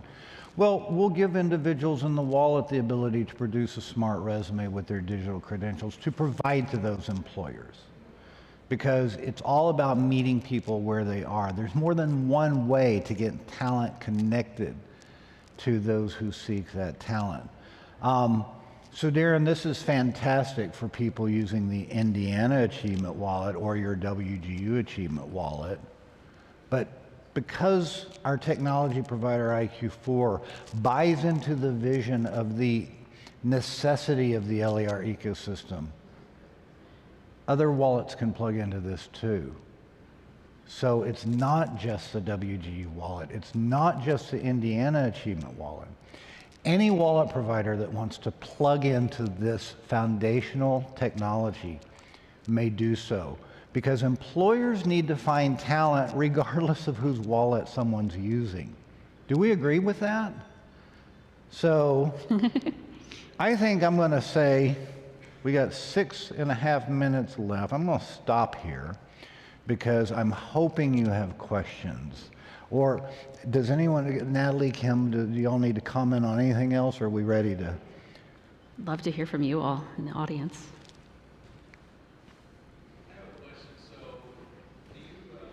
I'm Sylvester Williams from East Stroudsburg, one of the PASHE schools in Pennsylvania. And my question is, do you work with the companies that you partner with to help them create the resumes using this platform? So the partnership with Smart Resume is one that we have taken because we believe that consumption of digital credentials and skills is an incremental process. So much has gone into the supply side of the LER ecosystem, the creation of digital wallets, digital credential innovation, aligning credentials with skills.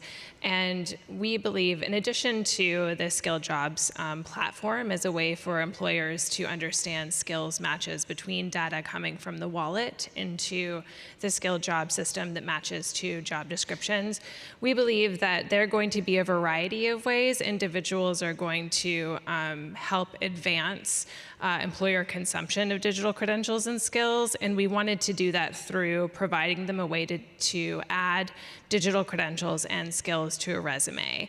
And so the Smart Resume allows individuals to include information from their wallet, like their name, their top 10 skills, their digital credentials verified and self-attested, and put that into a digital version of a resume or a PDF version of a resume. And when an employer gets it, especially the digital version, they can actually hover over the credential itself and it verifies in real time, saving employers time, money in that verification process, so they can immediately know that the individuals who's interested in their open job position is verified for that, or their education requirements or their credentials that they have provided have been verified.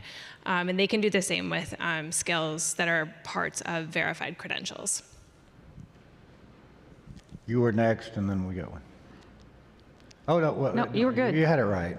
She was. Yeah. Love the questions. Hi, I'm Jen Stein with Captivate, and I'm listening to this, and you're talking about, competencies, which is great. That is sort of the core if you're going to do skills-based hiring, understanding the skills and the competencies. But what we find, in those old job descriptions, is people actually don't know what are the core competencies, which is the combination of the skills and the knowledge and the experience that somebody needs in that job. So in your work, you said you're working with people and guiding them. Are you providing training for them or resources for them in competency modeling and how to do that work to actually get to the core? Or is it just, well, here's how you go from a list of things you need to do to the competencies and just assuming they know? It's all and. So it is really working with that employer to just start where they're at, right? And I oftentimes, when I think of the employer work, I turn the mirror inward, right? So think of your own organization. And if you were to change your talent management process, it's going to take multiple steps, right? And just starting where you're at. So yes, we've built out a suite of trainings for employers to be able to access whatever stage they're at, because you have to start somewhere and then build and continuously build over time. So we have monthly workshops that we host virtually for really anyone to join in. We've really widened it because we know there's such a great need, and the virtual platform is just a great way for employers from all around the state of Indiana and beyond to really understand how do you start. But then we have more detailed and in-depth support so that they can see how those jobs interact in a skills-based way, and then even like direct, almost consulting services as well. Just again, to meet the employers where they're at, to understand the competencies and the different frameworks that they want to pull from. But then it really is, we have to really rely on what employers are seeing in their field, because they're the data signal and they know what they need coming in the future in some ways too. So we have to have a way for them to be able to integrate that in. Yeah. This question, I'm Tracy Sesson with Forever Human AI. My question is for WGU. So you showed some of those examples where people had credentials from you guys and then self-certified credentials. Are you, or have you considered, because you're competency-based, saying like, hey, would you like to get, verified if you guys have an assessment or learning that's, because I'm just thinking, I'm on the employer side, right? And so, you can go and self-certify whatever you want. I'm not saying like people would lie, but it's just also, how do you understand how much, like if they say you had AI as an example, it's like, okay, well, what do you know about AI? Whereas you guys would be more specific. So that's a great question, and it's something that, I'll be honest, we've talked about internally. I don't know if we'll do it. It's not my bailiwick, it's outside my realm. But we have talked about assessment as a service. What can we do to get people assessed in a psychometrically sound and acceptable way in order to codify and credential their learning and their skills and their talent? We will continue to investigate that, but what's interesting is that I think even some technology can help there too, to start, like Kim mentioned, the wallet platform, which by the way is available to anyone that wants to white label to use it, but it has a portfolio section so that if I myself, I don't have digital credentials, I'm too old. Giggle at that, please. But there's a portfolio section where I can upload some evidence of my skills. And so the question is, do we need to have everything assessed, or can we find a happy medium where we understand how to value prior learning and lived experiences and assess? At WGU, our model is flexible that way. We can be generous with like transfer credit incoming, because throughout the programs that our students do, we tend to reassess competencies again. So we're going to know. We're going to know if they're a little weak in the area. But not all schools or talent developers are designed that way. So what do we do to help them? That's a really big question, and I can tell you we're thinking about it. Does that help? Or does it sound non-committal? And I'll even add, just from the employer side, right now you're getting the resume. There's nothing verified with a resume. And again, it's that mismatch. It's like employers are saying, we need this. Individuals are saying, well, I've done that, but we aren't like finding a way to talk in a similar way or understand each other better. So getting closer, that's always the future goal and state, is to get as close and again, higher data quality on both sides. Our time is sitting at 0 and it's red, and I think in a minute it's going to flash at me. But we're supposed to do the same thing immediately again. So if you want to hang out and unless new people flow in, we can just keep talking. That's true, and answer Agreed. questions. Yeah. But if you want to go somewhere else, feel free. Actually, some of these questions are making me think a lot about some of the U.S. Chamber of Commerce Foundation's initiatives, the Talent Pipeline Management program, which helps to provide training around moving and adopting skills-based practices, the Experience U projects that are helping individuals be able to take a variety of lived experiences and being able to package those and have those verified. And then, and we are actually part of that work. We are working on a project called course level achievements, where we're looking to provide verified achievements at a course level for individuals. And I would love to talk more about that because we're really excited about that work. Then the JetX work that the Chamber has going on that is helping to identify skills associated with job descriptions. Anyway, Taylor, I feel like I'm talking about your initiatives when you should be talking about them, but I feel like some of these questions really made me think a lot about the initiatives that are supported by the Chamber right now. Yeah.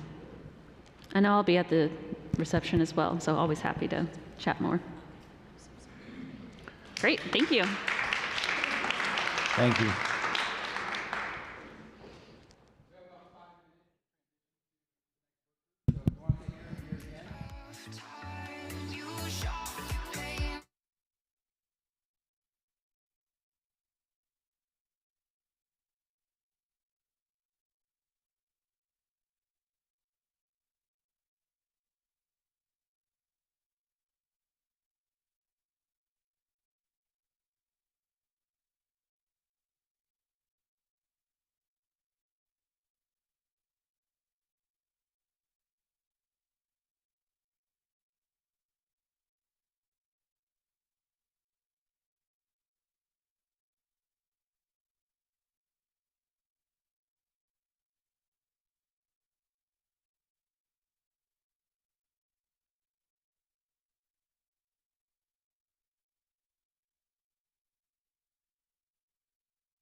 You're all here. It's fantastic. So I'm Darren Hobbs. I lead our learning and employment records and digital credentials ecosystem development at WGU.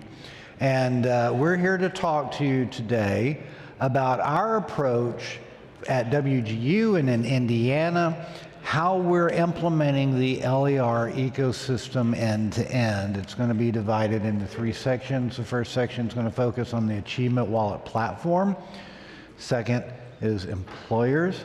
And third, how we bring them together. So I'm joined up here with my 2 amazing colleagues.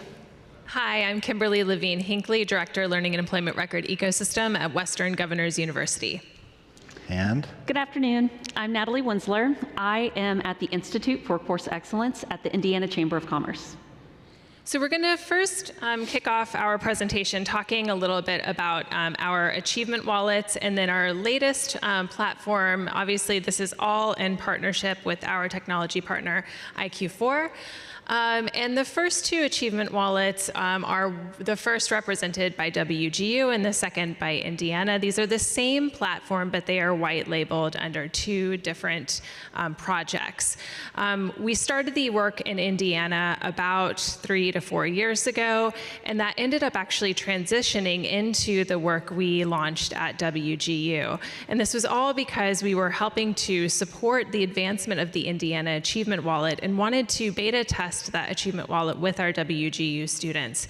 And when we did that, we actually had about 8,400 students participate in one of 3 beta tests, and we had about 2,500 to 2,700 students provide us with direct feedback on the achievement wallet, and the results were so enthusiastic.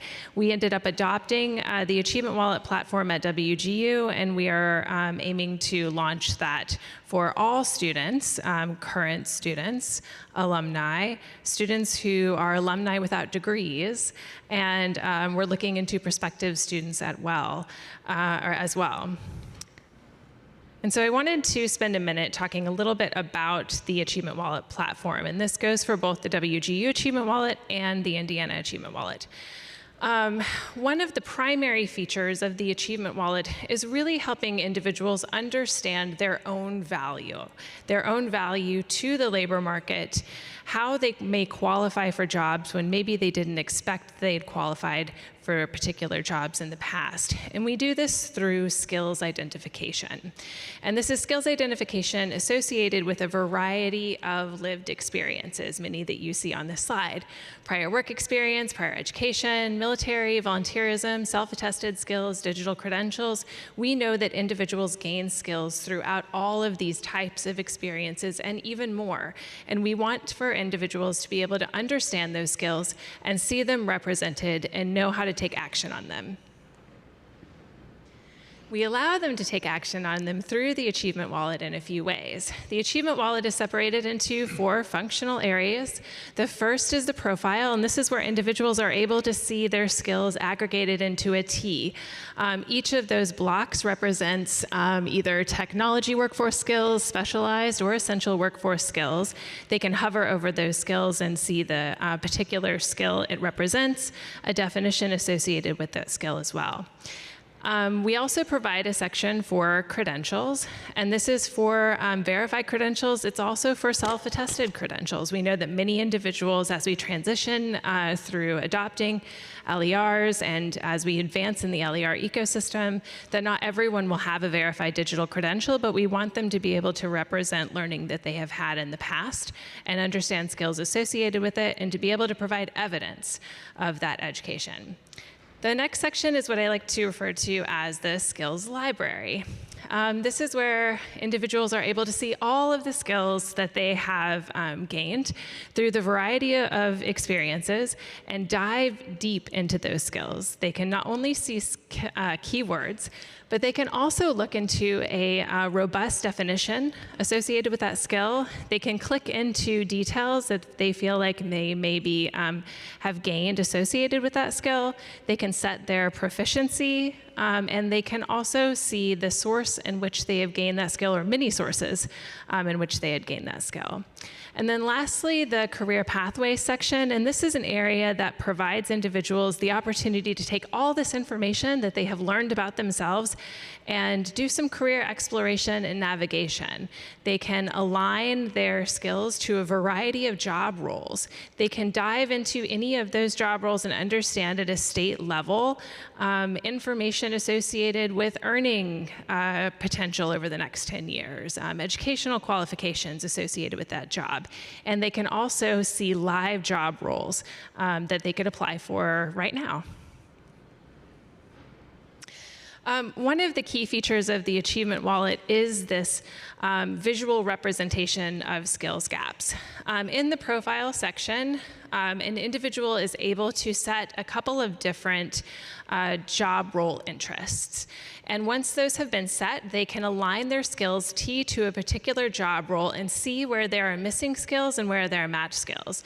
The missing skills are the candy stripe skills, or sorry, the candy stripe boxes, and the matched ones are the solid boxes. And they can start to explore where they need to gain particular missing skills. And they can also, within the verified credentials section of the wallet, store and share credentials associated with those particular skills. And then we want individuals to understand that gaining new skills and identifying new skills is not a mystery. We allow individuals to understand the learning resources associated with missing skills. And this is another key feature of the wallet. And we're able to do that through a partnership with Credential Engine. Credential Engine allows us at WGU to take all of our degree programs, our courses, our competencies, and our skills, and have that information in credential transparency description language stored in a publicly available data source, and then be able to leverage that information in the wallet, which looks like this. So when an individual sees that they have a skill that's missing, they can hover over that skill and dive into it and understand all the learning resources at WGU that are available for them to actually then gain that missing skill that is associated with the job role that they're interested in, allowing them to think about all of the ways that they could potentially advance towards that job role and along their own career pathway. And before I move on, Darren, is there anything that I've missed here? So the Credential Engine integration is showing you examples of what we can show based upon WGU opportunities, but it's not limited to just that. A school can decide, only show my courses, but that's not really fair. We want to show an individual all opportunities. So in the Indiana Achievement Wallet version of this, that is live. Our wallet is in production, but we're still using it with our original beta testers. In the Indiana Achievement Wallet, they see Ivy Tech, Purdue Global. They see anyone who's listed in Credential Engine. And that is the intent of this. And not just other schools. Any talent development opportunity can show up in here, including employers that offer job training, including learning resources, traditional learning resources like Vital Source books. All of that can show up, so an individual is never at a loss. I know where I can go and gain that skill. Thanks for showing me the way. And as the information in these catalogs, these repositories becomes more and more robust, we'll show them, and here's the price. Here's information about it too. Is it remote or asynchronous online? Is it in class?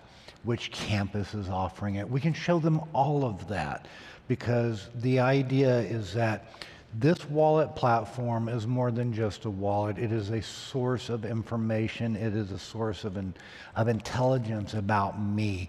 It is a compass that shows me my directions where I want to go. But we've handled the supply side by giving individuals insights into their talent. But it's not going to work without the demand side. This is where our wonderful colleague Natalie comes in. Thank you. And it's so exciting when we're hearing more about the supply side and individuals really having deeper insights into what skills do I have. And we're doing that equally on the employer side as well. So a little audience participation. Raise your hand if you have ever hired someone or written a job posting. Okay, so about everyone. Go ahead and put your hand down. Go ahead and raise your hand if you had training before your first hire, before your first writing of your job posting. I see 2, maybe 3 hands. Yeah, so that's the reality. Employers don't have or are not currently training individuals to write job postings. So that's where we've really focused to help employers understand, how do I adopt skills-based hiring? So we walk them through a 6-step process to understand what are the skills I need in my job, either taking the current job posting that they have, other skills frameworks to help provide insights so that employer can better understand what skills they want to include in their job posting, understanding what's the importance of those skills to me, my company, and my organization, and then really understanding how do I get a balance between all the skills that I need between occupational and foundational. And a really important question that employers need to ask themselves then is, am I able to train to this competency? All competencies are trainable, but do I have the capacity to be able to do that for this specific role? And if it's no, I need someone to have that day one, that's a required competency. If I am able and willing to train to it for that specific role, then it becomes preferred. That helps to organize the job posting and employers to be able to then better screen based on those required competencies and being able to engage a new talent pool that they may have not had access to before. So one example is we're really working very intently with a few chief probation officers in Indiana.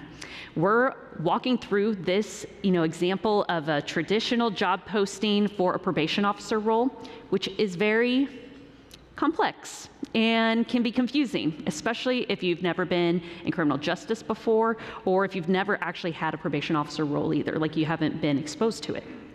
The reality for this specific job is that you have to have a bachelor's degree by statute in order to be a probation officer. So it is really critical for the probation chiefs to be able to attract all of the talent that has a bachelor's degree, which is a very small pool of talent in the labor market.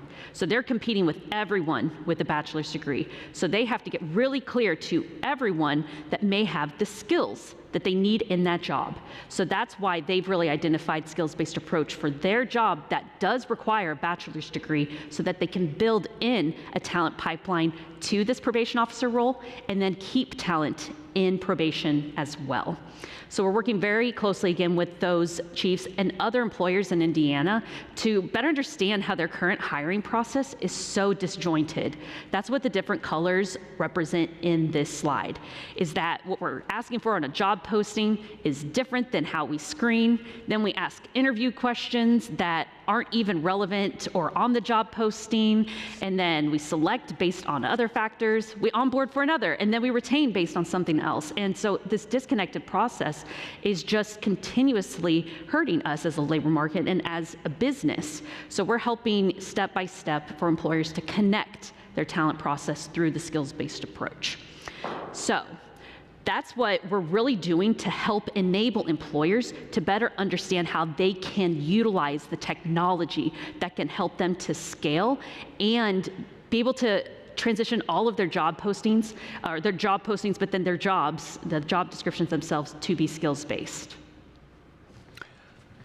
Thank you. So I think as we've taken you on this journey so far, the Achievement Wallet platform is designed to teach the individual about themselves.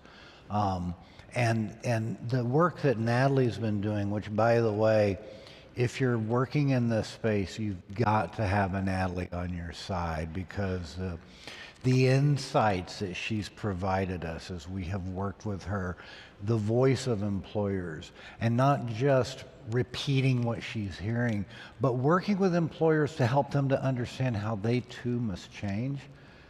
There is no price you can put on the value that that delivers. So on the employer side, she's training as well. We teach individuals, we give them achievements, we teach them about themselves. She's teaching employers how to rethink and use skills-based hiring. How do we bridge that? How do we connect the two? So in Indiana, through our Skills Forward grant, we're working on another technology that can help. These tools, whether it's the wallet or this next one I'm going to talk to you about here, which is the Skilled Jobs platform, they're just tools. They're not panaceas, but they're a fantastic start, and they help launch employers into this space. So what does it do? This is a website that was developed, and the technology developed by IQ4, a technology provider. And it allows employers to create a persistent account. And they can go in and create their job descriptions by typing in information, or they could just go immediately start searching for talent using skills and other criteria. But more importantly, they can take their existing job descriptions that, as Natalie demonstrated to all of us, most of us were not taught how to write. And if you read job postings, that's pretty abundantly clear, isn't it? You feed that into the system, and what does it do? It starts looking for the words that you're using, and then it starts recommending skills. Okay, based upon what you're telling me through this job description, I think these are the skills you're looking for. And you can indicate, well, yes, that's what the person needs to be able to do. Or no, you can skip the next one, or the next three. But these next four are exactly what I need them to do. So now the platform creates your skills-denominated job description. Just like we take our credentials and skills denominate those. Then, in your account, you know what? I always forget this slide is here. It's so important. This reinforces everything that you were just talking about, Natalie. And it's on the website. Like, it's literally there. So as an employer goes to this website, it helps to level set that approach to skills-based approach. I should have made that slide ahead of the other one. It's of all course, good. I can't edit now. But this is part of framing the skills-based approach. But now that they have fed their information in, they get a dashboard. Why is this important? Because most employers are small employers, and they don't have ATS systems. They don't have HRIS systems.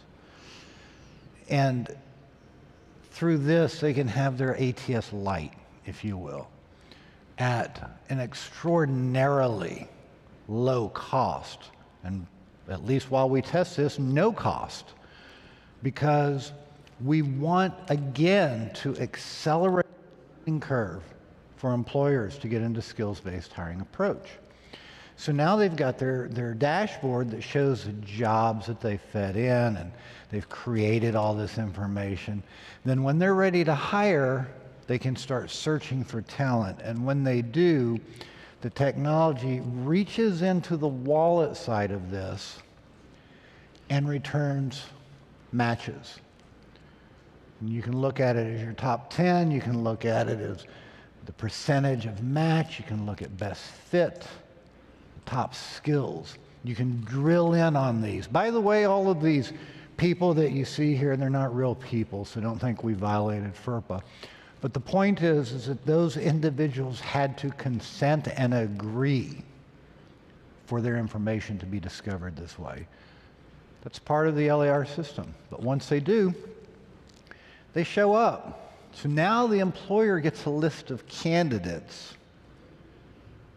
to start evaluating and investigating. Is this the right person that I need to hire? And I can reach out to them and start the interview process.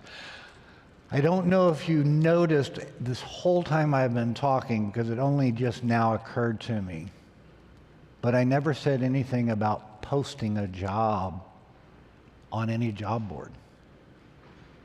As an employer, I didn't have to go and put it out into the world. I just fed it into this, and I get talent back.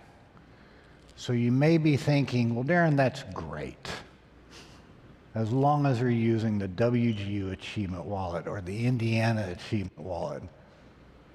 Not true, because It's been designed purposefully to allow any wallet provider to plug in, so that all of those wallet holders can also be discovered, because it's not our place to tell employers that you can only find the talent you need by searching. We don't believe in walled gardens. So we encourage and will encourage all wallet providers, all sources of talent in this space to plug in and hydrate the supply side with talent so that employers start to see the value. I think the other thing that I need to point out is that, but what if they don't want to use this technology? Should our wallet holders be denied the opportunity to engage with employers? And the answer is no. The wallet platform, through our partnership with Identify, will simply create a smart resume that they can then engage with those employers that aren't finding them through the Skilled Jobs platform. Because what drives everything that we do is this mantra: meet people where they are. Don't tell them the rules of the game per se. Just simply say, here's the conditions. Here's what you need to agree to or not, because you're in control. It's your record. So we give them the ability to create a resume that still reinforces this LER ecosystem development, showing credentials that can be verified by simply hovering or clicking on the credential, showing their top 10 skills. We're reinforcing the development of the LER ecosystem through this approach as well. So I think it looks like we're about 7 minutes to end. I think this is the end of our, yep, there's the thank you slide. But the point is that everything that we've shown you today is not something that is just for WGU, that we agreed to let Indiana use. It's for anyone who wants to use it. And let me reinforce that new technology, the skilled jobs, anyone can plug into. So we'll stop here and take questions. Please let there be questions. Feedback? Nate? Nate Otto here from Skybridge Skills. You made a really great point about how most employers don't have HRIS systems because they are too small for buying that sort of thing. What would be, do you think, the most impactful way that a small employer should look at trying to get involved in this ecosystem and to take advantage of the credentials that are held in the wallet? So I'm going to ask Natalie first. What do you think we're going to do to get small employers involved? Small businesses really need support, and this technology is going to help them to be able to actually find talent in a way that they just simply don't have the ability to right now. And it also helps to just, it really is the opportunity of it, because with an employer, you don't really know what you need in your jobs. And this technology can help to capture that, even just within the parsing of the job requisition into the platform itself. And then they can start being exposed to what are the skills that are in my job, what talent does have the skills that I need. And that is, again, it's just not accessible right now for small and medium businesses. So, and that's where we're really focusing on a lot of this initial testing with small and medium businesses, because they don't have access to this technology. And I did fail to point out, but the APIs behind this thing also will allow large employers to connect to it using their existing ATS and HRIS systems. We don't want to exclude them either. And we are working, we're not just making this up, we're working with an employment advisory council that's representative of nationally large voices and then smaller voices too, because we want the employers to tell us this is how this needs to work. Otherwise, it's just indeed. Additionally, we're working very closely with a partner at the Aspen Institute Upskill America, who is helping us do research with a number of large employers to get insights. In fact, our report is already out. We have 2 reports. One is in the works, and another one is already out. The one that's out focuses on employers' perspectives of the value of skills profiles and of digital credentials. And the one that's being worked on right now is employer feedback around a tool that we built as part of an initiative called the Learner Information Framework, supported by the Gates Foundation, that is helping to encourage consumption of, at least in our project, digital credentials and skills through a normative data model that is using Open Badges 2, Open Badges 3, and LERRS open standards. And we wanted to get employers' feedback on something tangible, because we learned from the first report that employers, while interested in participating in conceptual conversations about ecosystem changes, really want to see something tangible that they can react to and then say, this is valuable to me, this is not valuable to me. And so that's what we did. We built essentially a product that consumes, or that mimics an ATS system and consumes digital credentials and skills through the 3 different standards that I mentioned, and helps them see what it would look like to use this information in the hiring process. And so through that partnership, we got a lot of feedback recently. And the first draft of the report is already done. And hopefully within the next month, we'll have a lot of feedback that we're able to share with everyone on our learnings around employer perspectives on what it would be like to consume this information and have it be a part of their systems. Next question.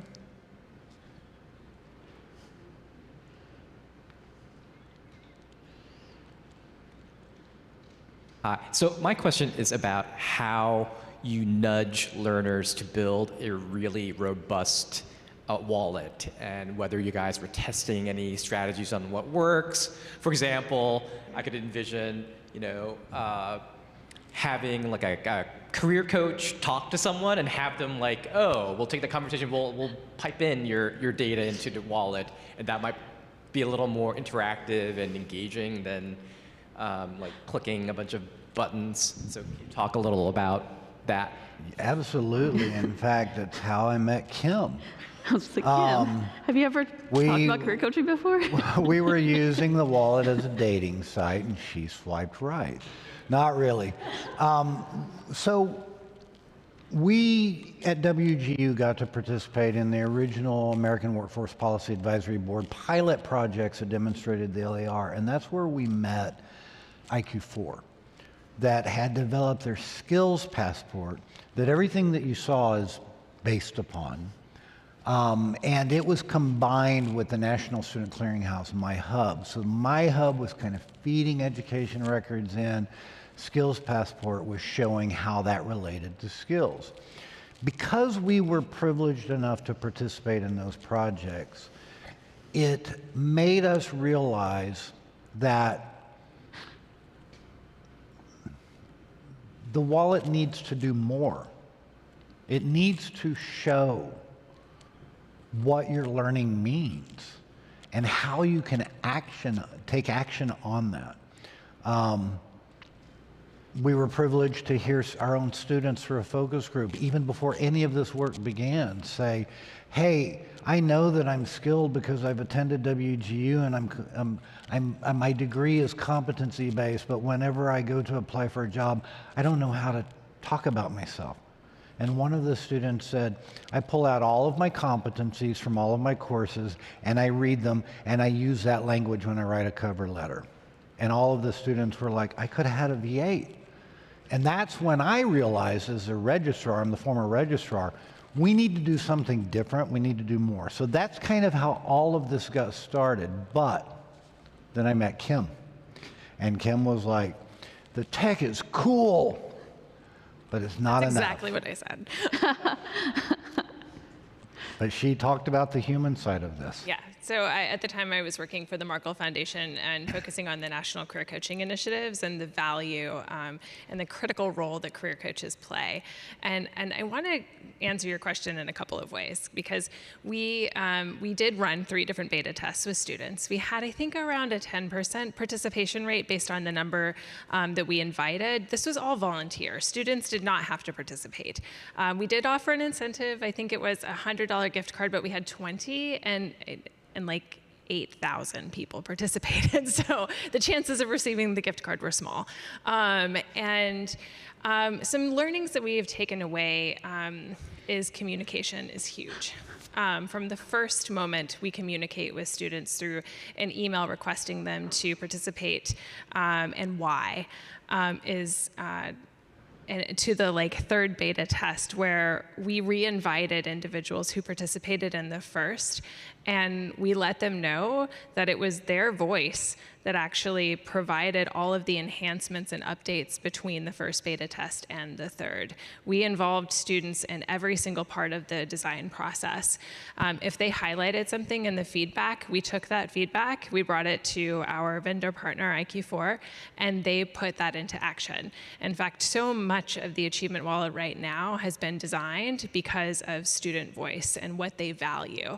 And so that is one way to engage individuals, is helping them understand how their participation is actually going to influence what the product looks like, not just for them, but for everyone in the future who uses that product, who then is using that product to look to align to occupations or discover their career interests. And I know we're technically out of time, and so I also just really quickly want to say that we've also done a bit of a roadshow. We have been not just working with our own department, we've been working with every single department within WGU, all different levels of individuals, of faculty, of mentors, of career coaches within the career and professional services department.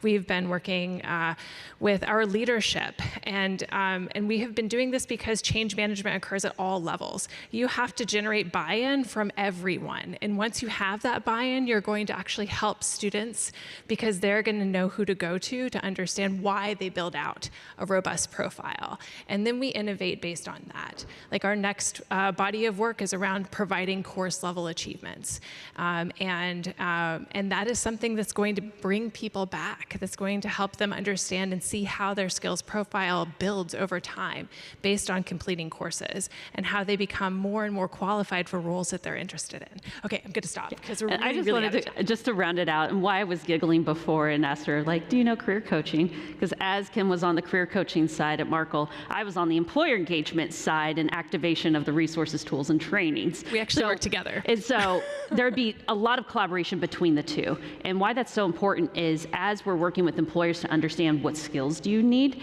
it's also, employers are also career coaches. All of the individuals in your organization could have a wallet. So that's even going back to then the possibility of, for small and medium businesses, is that now they can actually understand what skills they have in their businesses as well. So we've got employers like 18. are career coaches too. Yeah. And we have been told that it's time to wrap it up. So please reach out to us if you have any questions. We're more than happy to get on a call with anyone or provide a demo or to talk more in depth about any of this. Thank you.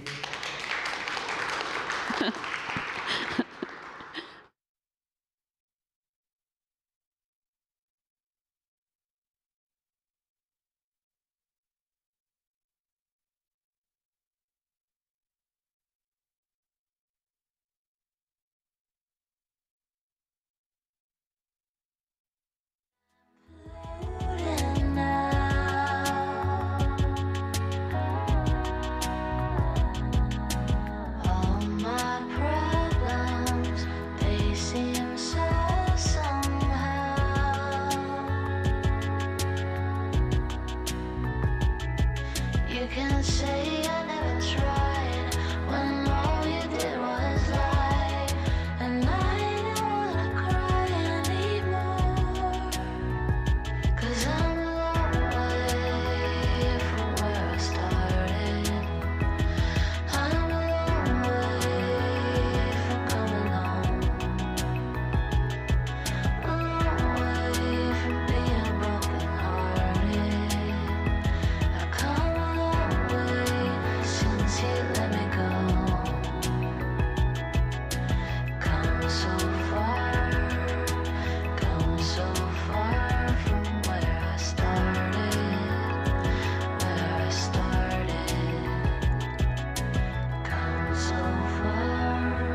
We are in the home stretch, everybody.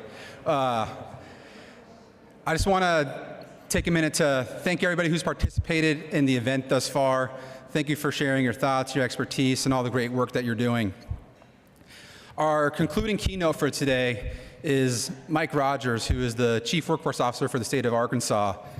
And I just want to say real quickly that being able to have somebody like Representative Owens come today, somebody like Mike Rogers come today, and then having Scott Pulsfer come and being one of our keynotes tomorrow, having leaders like these individuals come and participate in the T3 event wouldn't have happened two or 3 years ago.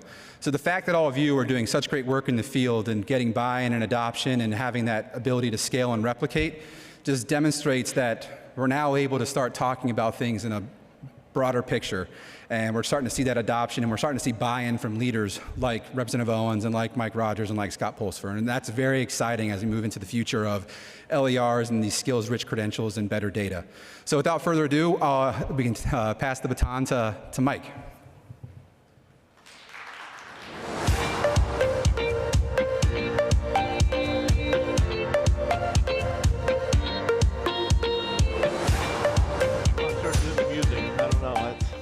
I always get nervous speaking outside of Arkansas because I just know I'm going to show up and somebody's be wearing my shirt. And I'll be like, oh man, I totally ruined that. But here you have, for the last of the day, another great opportunity to hear about yet another portal and another slideshow. That's exactly what you wanted to see.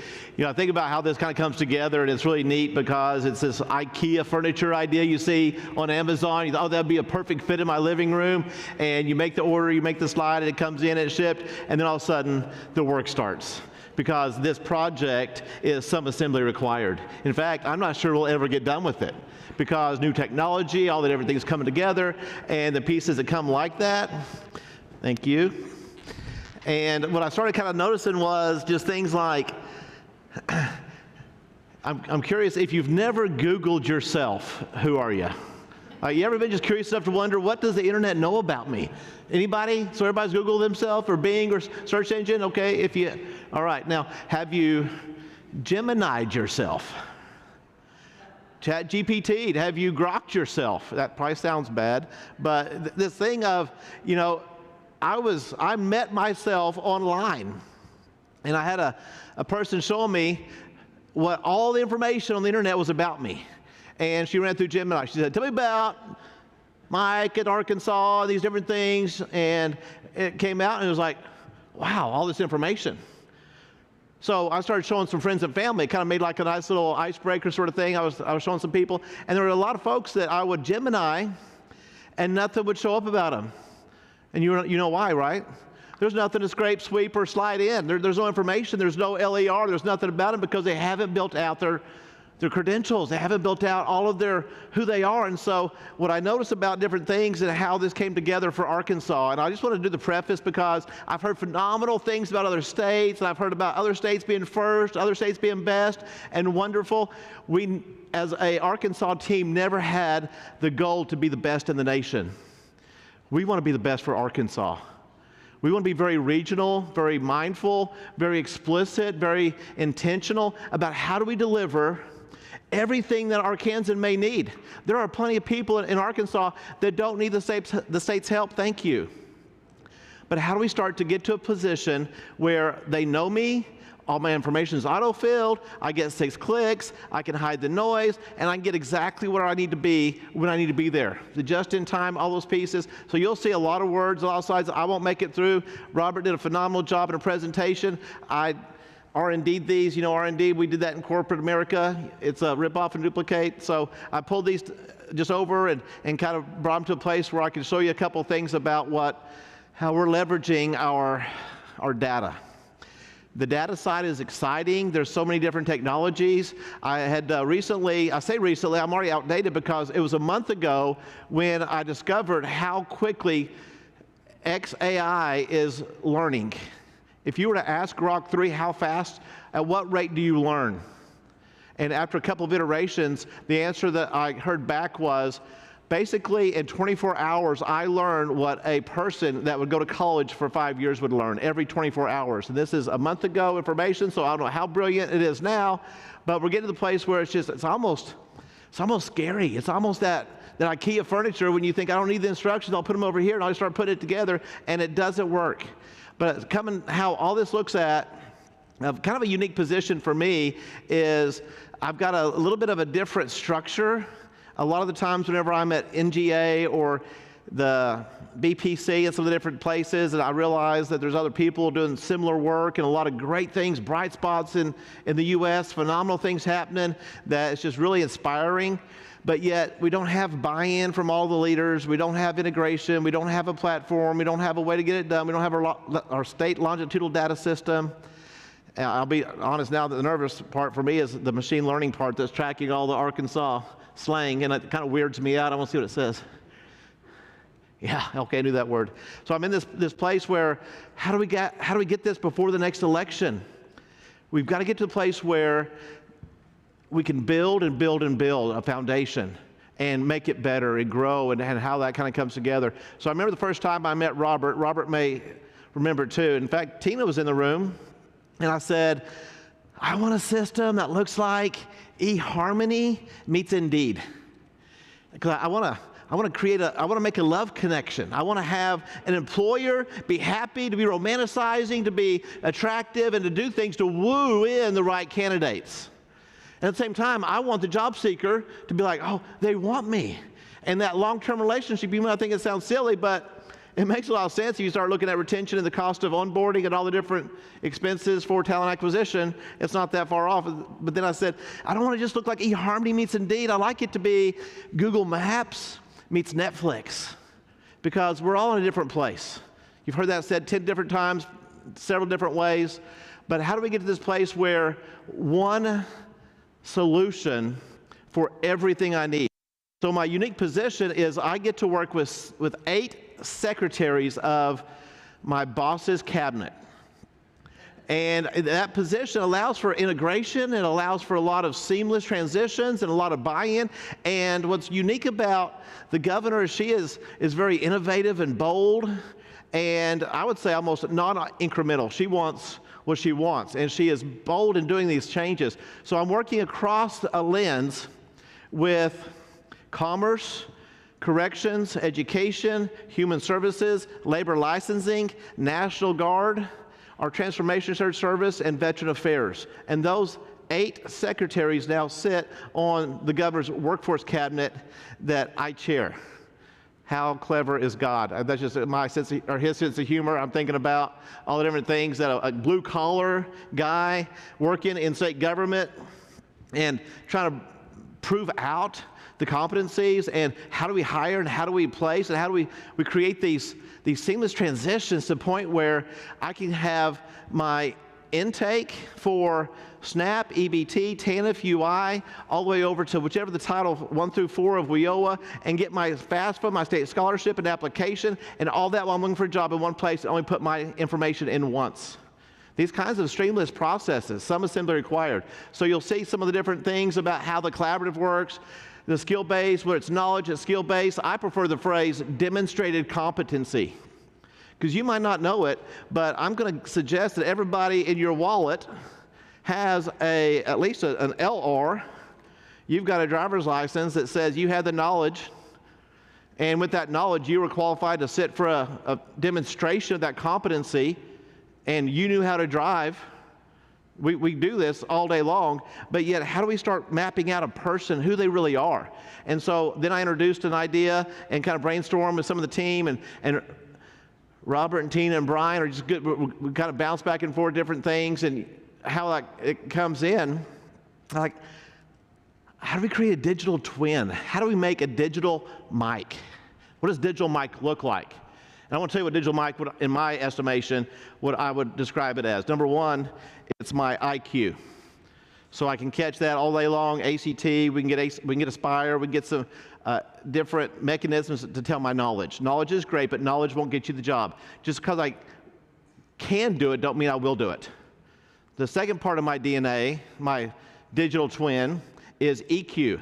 This one's spongy. This one's kind of hard to grab hold of. It's hard to nail it on the wall. It's hard to really capture.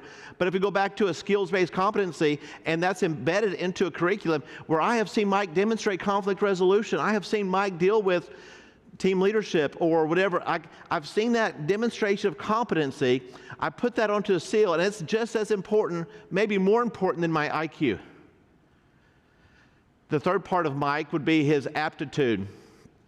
He doesn't know it yet, but does he have the personality? Does he have the aptitude? Does he have the capacity to be able to demonstrate something later? My fourth piece is, what are the skills that I can demonstrate? And as an employer, I don't care where you learned them. If you know how to do this and you can show me, that's what I need. Because there's plenty of people that know it and can show me they know it, but they can't do it. My fifth piece, which is very important, some might call it the 13 social determinants of health. I've got a list of 20, and it usually starts with things like transportation, childcare. It might be a limit of affordable housing or food, all these different kinds of things. But how do I get to a place where this whole digital part of who I am starts to come together so that digital Mike can explore all the different avenues of training and education and resources and services and employment that can send the real Mike to it. That's kind of the genesis of the conversation of getting from the data, the metadata, and I want to be careful about this. Robert mentioned it, and the panelists talked about it. You can't get 6 Sigma data out of 3 Sigma intake. We've got to clean our data. We've got to be really good. We've got to know what it means and be able to measure it and measure those right things. It's hard for a state that wouldn't have the longitudinal data system to do this. We all have job seekers, we all have employers, and we've got change. I'm going to suggest that even the scope of what today and maybe tomorrow looks like is not as much about LERs as it is about change management. And you have a great idea, you have a great solution, you're a pioneer, you're a visionary, you can see way out of the future, and yet other people are still trying to survive the day. And you want them to do this new, great, wonderful thing, but yet they can't even get past the 5 o'clock mean expectation on the rubrics. The system that we allow for really centers around this, and I don't know how Robert measured this. At one point, we got to 6.3 clicks. So I'm not sure what a 0.3 click looks like, but he was so fixated on I want 6 clicks simple.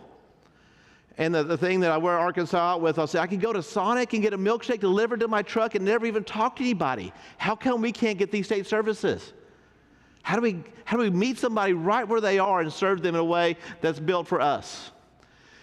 It comes together where you can start seeing some other things, and we started with launch for Job Seeker.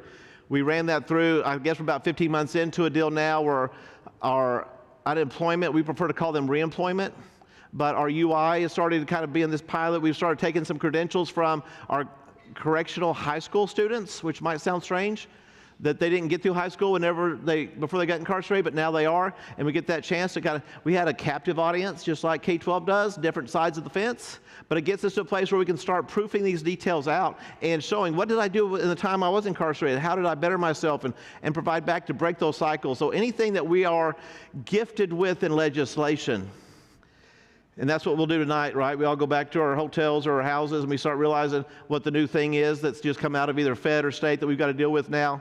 And I start noticing that if we can embed the solution of the next piece of legislation as in KPIs, metrics, and a dashboard, that's not just a dashboard, but actually a windshield, like with talent pipeline management, where we can actually see into the future and make decisions. How do we do that whenever we're required, maybe in our state, for high school students to graduate with a certain number of community service hours or work-based learning, or maybe their student success plan, their career navigation, or it could go back to UI with their work search activities.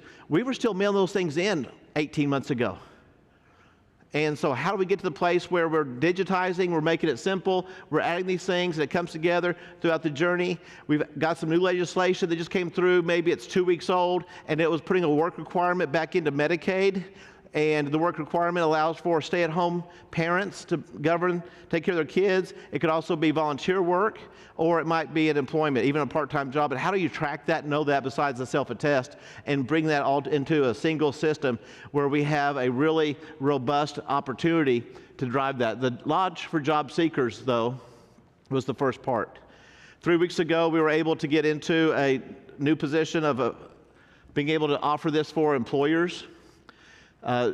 So anybody using the system can sign in as a guest, or we just use the login.gov. You'd be surprised how many of our state constituents already have this login and might not know it, but they'll get the validation on their phone. They start to get into a system, because for Arkansas it's important that we had state-designed, secure resources, state-stored, no subscriptions. I don't want to pay renewal fees every year at the whim of a vendor who's going to tell me that they got a new product.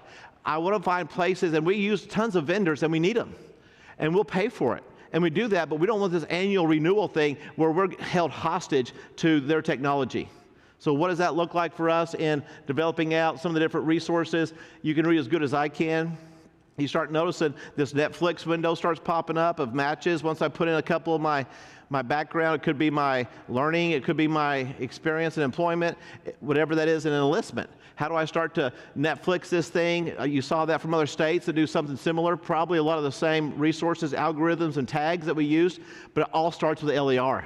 You've got to have a really solid system that allows for us to be able to start mining that data to create new awareness, exposure, and avenues, because if a person can't see it, they can't be it. If you'll notice through in the career navigation piece, this was important for us to attain the student success plan, but not just for enrolled students, but what about all of the people that have gone through school, and a system like this and technology didn't exist at the time that they came through school. How do we let a person who's 65 looking to retire or redeploy and reimagine themselves and take all the skill sets they have, all the transferable competencies, look at that in a transferable lens to be able to imagine, how do I give back to that? So the student side isn't limited to an enrolled high school, K-12 type, or higher ed. It's anybody who's a lifelong learner and looking to explore new options.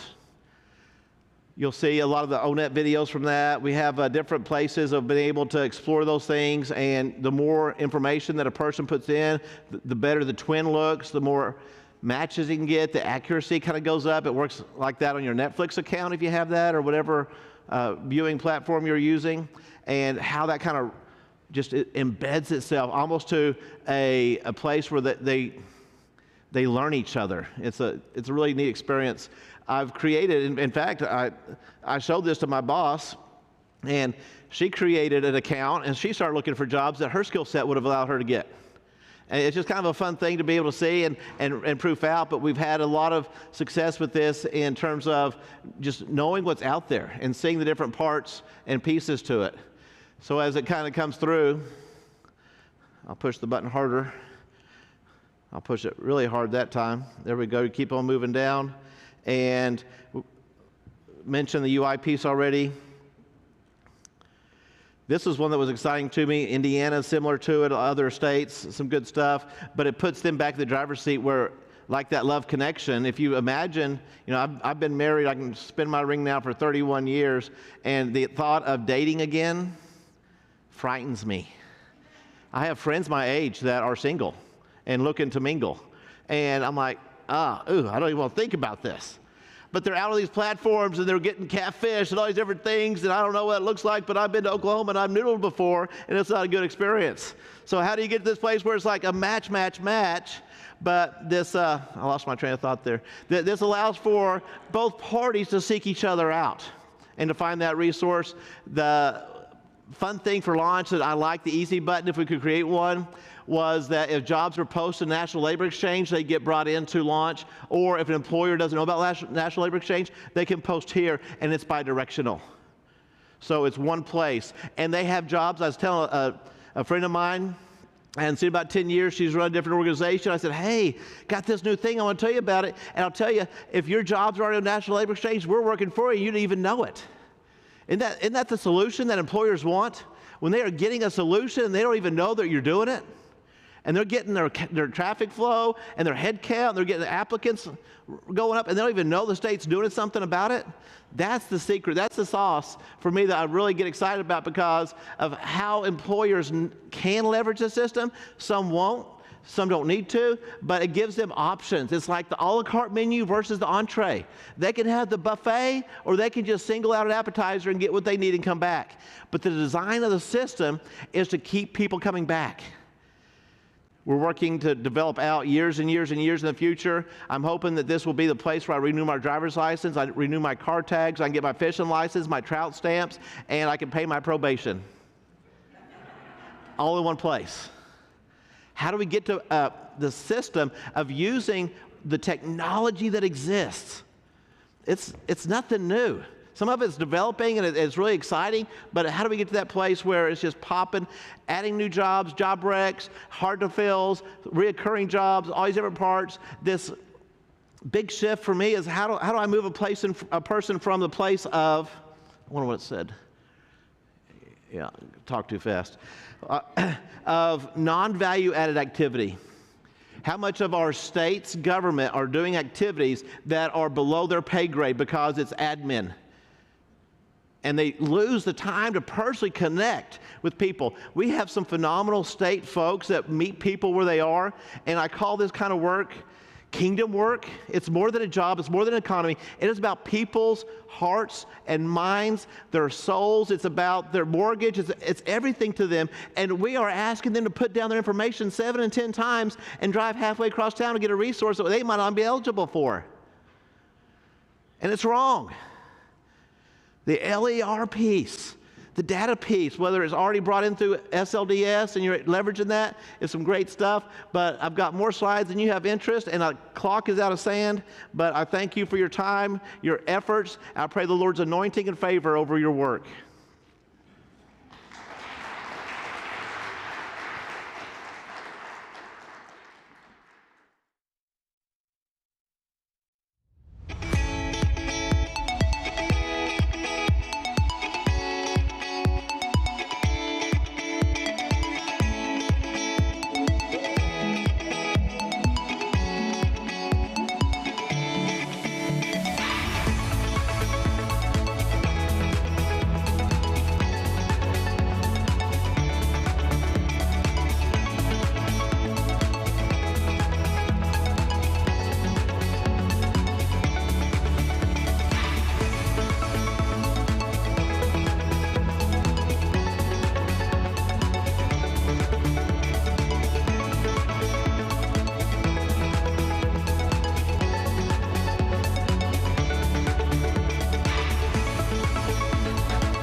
We just want to thank Mike and everybody else who participated today for the great insights that have been shared. It's exciting to see the work that's taking place at scale across states.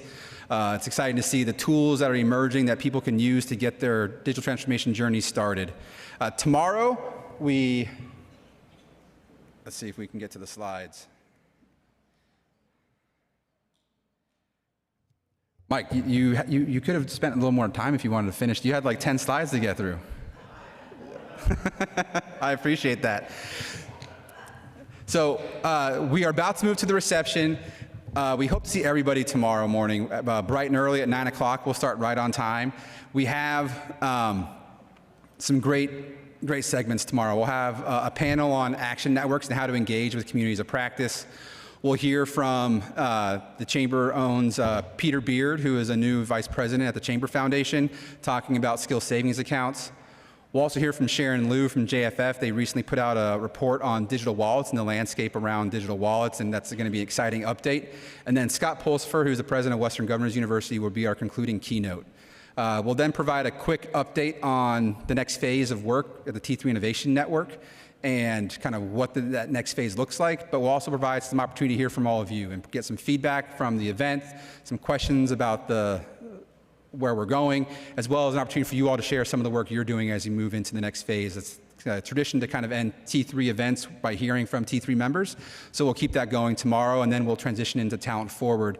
That is one of the Chamber Foundation signature events. But again, thank you so much to everybody who participated today. Thank you for coming. Thank you for taking time out of your busy schedules to be a part of this event and to come and listen and learn and share your thoughts and expertise with all of us. And with that, we'll wrap up today's event and we'll transition to the reception. We hope you all will stay and use that opportunity to network and continue the conversations that have already begun throughout the event today. So thank you so much. And again, thank you, Mike, and thank you, everybody, for the great event that's been so far today, and the participation from everybody has been great. Thank you.